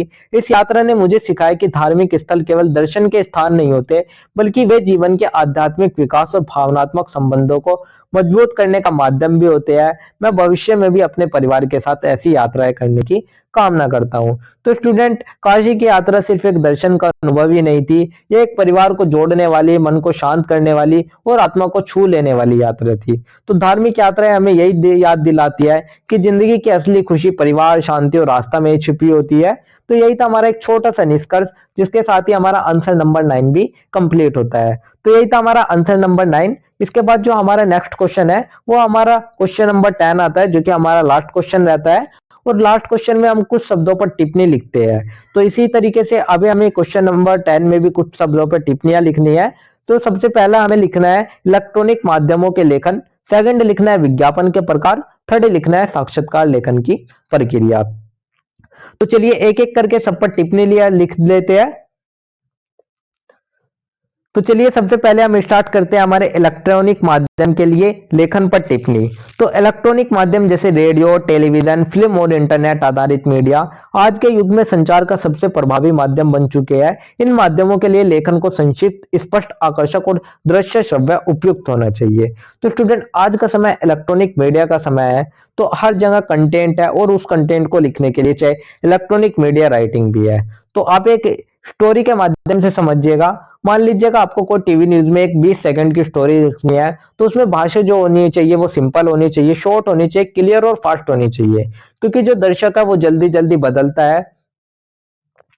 तो आप समझिएगा आपने कोई न्यूज स्टाइल में लिखा, तो आपने लिखा दिल्ली में आज तेज बारिश हुई, कई जगह पानी भर गया, ट्रैफिक प्रभावित रहा, प्रशासन ने अलर्ट जारी किया। तो स्टूडेंट बस यही इलेक्ट्रॉनिक मीडिया राइटिंग है, कम शब्द और ज्यादा प्रभाव। तो स्टूडेंट मुख्य विशेषता इसकी क्या क्या होती है वो मैं आपको बता देता हूँ। मुख्य विशेषता होती है भाषा सहज, बोलचाल की और त्वरित समझ में आने योग्य होनी चाहिए, यानी कि भाषा बोलचाल की हो।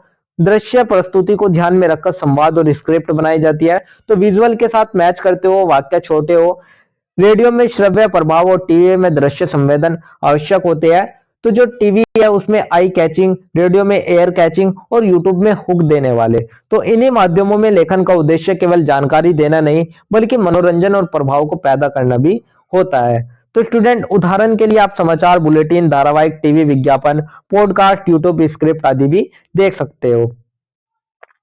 तो स्टूडेंट यही थे हमारा इलेक्ट्रॉनिक माध्यमों के लेखन पर टिप्पणी। इसके बाद सेकंड हमारा आता है विज्ञापन के प्रकार पर टिप्पणी। तो अब हम बात कर लेते हैं विज्ञापन के प्रकार के बारे में। तो विज्ञापन के प्रकार समझने से पहले हम बात करते हैं एडवर्टाइजमेंट की, आखिर उसका उद्देश्य क्या है। तो स्टूडेंट, विज्ञापन का उद्देश्य किसी उत्पाद, सेवा या विचार को जन जन तक पहुंचाना और ग्राहकों को आकर्षित करना होता है। यह व्यवसाय और जनसंचार का महत्वपूर्ण अंग है। तो एडवर्टाइजमेंट के टाइप, क्योंकि जो विज्ञापन है वो सिर्फ एक पोस्ट ही नहीं है, वो एक पूरा क्रिएटिव वर्ल्ड है। तो विज्ञापनों के पूर्व प्रकार में अगर हम देखें, सबसे पहला हमारा आता है प्रिंट विज्ञापन, समाचार पत्र, पत्रिकाएं, ब्रोशर, पोस्टर आदि में छपने वाले विज्ञापन। तो एग्जांपल के लिए अगर आप देखें, समाचार पत्र में साबुन का पूरा पेज विज्ञापन, फ्रेश ग्लो हर सुबह आपकी त्वचा के लिए। सेकंड हमारा आता है इलेक्ट्रॉनिक विज्ञापन, तो टीवी, रेडियो, सिनेमा आदि पर प्रसारित होने वाले विज्ञापन, जैसे कि थकान मिटाए, ऊर्जा जगाए, ग्लूकोन और एक्टिव। इसी के बाद थर्ड आता है डिजिटल विज्ञापन, सोशल मीडिया, वेबसाइट, ईमेल और गूगल जैसे प्लेटफॉर्म पर दिखाई देने वाले विज्ञापन, जिन्हें हम डिजिटल एडवर्टाइजमेंट भी कहते हैं। तो आप यूट्यूब खोलते हैं और आता है ये है नए वायरलेस ईयरबड 60% ऑफ। फोर्थ हमारा आता है बाह्य विज्ञापन, होर्डिंग, बैनर, पोस्टर, दीवार लेखन, तो जैसे कि सेव वाटर, हर बूंद कीमती है। फिफ्थ हमारा आता है लोकप्रियता आधारित विज्ञापन, जिसमें सेलिब्रिटी या लोकप्रिय व्यक्ति को माध्यम से बनाया जाता है।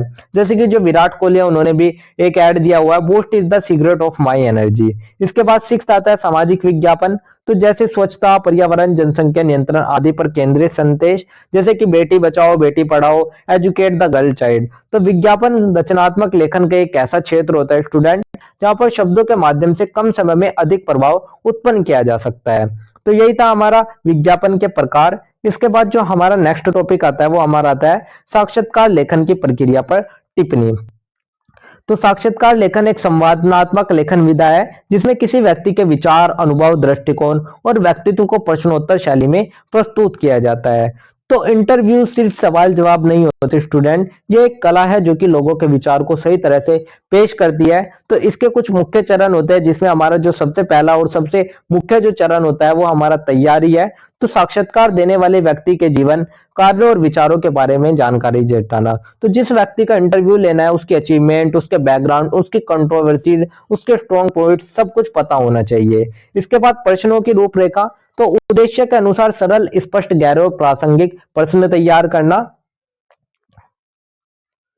तो जो क्वेश्चन होने चाहिए वे सिंपल होने चाहिए, रिलीवेंट होने चाहिए, ओपन एंडेड और रिस्पेक्टफुली होने चाहिए। जैसे कि एज एग्जांपल अगर आप ले, आपको यह किताब लिखने की प्रेरणा कहां से मिली, आप अपने रीडर्स को क्या मैसेज देना चाहोगे। इसके बाद थर्ड आता है साक्षात्कार लेना, तो बातचीत को सकारात्मक, सहज और सम्मानजनक बनाना, यानी कि जो इंटरव्यू है वो ले स्माइल, आई कॉन्टेक्ट, सुनना, ज्यादा बोलना कम, इंटरप्रेट ना करे। एग्जाम्पल के लिए अगर आप देखें, जो इंटरव्यू है वो कहता है सर आपकी पहली कहानी किस उम्र में लिखी गई थी। तो जो इंटरव्यू देने वाला होता है वो कहता है जी मैंने 12 साल की उम्र में लिखना शुरू किया था। इसके बाद सिक्स्थ आता है रिकॉर्डिंग और नोटिस, तो पूरे बातचीत को रिकॉर्ड या संक्षेप में नोट करना, ताकि लेखन में सटीकता बनी रहे। तो इंपोर्टेंट लाइन नोट करें, वर्ड्स को एग्जिट करें। इसी तरीके से लेखन और प्रस्तुति होती है, तो उत्तरों को क्रमबद्ध रूप में रोचक शैली में प्रस्तुत करना, जिससे पाठक को लगे कि वह भी उस संवाद का हिस्सा है। तो इंटरव्यू को लिखते समय शुरुआत हो आकर्षक, बीच में सवाल जवाब, अंत में संदेश। तो स्टूडेंट, अपनी बातचीत में लेखक ने बताया कि उन्हें बचपन से ही कहानियां लिखने का शौक था, यानी कि इंटरव्यू को कहानी की तरह ही वे पेश करते थे। तो स्टूडेंट, साक्षात्कार लेखन में भी प्रश्नों की गुणवत्ता, उत्तरों की प्रस्तुति और संवाद की आत्मीयता लेख को प्रभावशाली बनाते हैं। तो स्टूडेंट, यही था हमारा एक छोटा सा आंसर, जो कि आंसर नंबर 10 का था, जो कि मैंने आपको बता दिया। तो यही था हमारा आंसर नंबर 10। इसी के साथ ही हमारा जो टॉप 10 मोस्ट इंपोर्टेंट क्वेश्चन थे वे भी हमारे खत्म होते हैं। तो यही थे हमारे टॉप 10 इंपोर्टेंट क्वेश्चन, जो कि मैंने आपको बता दिए। तो स्टूडेंट, ये थे हमारे जनसंचार और रचनात्मक लेखन सब्जेक्ट के top 10 important question with answer, जो डायरेक्टली एग्जाम में आने के बहुत ज्यादा चांसेस है। तो स्टूडेंट, मुझे उम्मीद है कि आपने इन्हें ध्यान से समझा होगा और अपनी एग्जाम प्रिपरेशन स्ट्रॉन्ग कर ली होगी। और याद रखो स्टूडेंट, हमारे लेक्चर फ्री है, लेकिन तुम चाहते हो वेल ऑर्गेनाइज्ड नोट्स जो कि एग्जाम के लिए एकदम परफेक्ट है, तो बस आप गिवन नंबर पर मैसेज करो और अपने नोट्स सिक्योर करो। और हाँ, हर वीडियो में होता है गिव वे, तो वीडियो के बीच में पूछे गए क्वेश्चंस के लिए रेडी रहो और 3 लक्की विनर्स बन सकते हो आप फ्री नोट्स के। और जो भी आज के हमारे क्वेश्चंस है उनको आप कमेंट सेक्शन में जरूर बताइएगा। तो अगर आपको ये वीडियो पसंद आई हो तो आप वीडियो को लाइक, शेयर और सब्सक्राइब करना ना भूलें। एंड हमारे व्हाट्सएप चैनल और टेलीग्राम चैनल को फॉलो कर लीजिएगा, ताकि आपको मिलते रहे एग्जाम फोकस अपडेट और ड्यू सोल के सारे इंपॉर्टेंट लेक्चर एंड गिव के विनर्स। तो till then, stay focus, study smart और crush your exam. All the best, see you in the next video.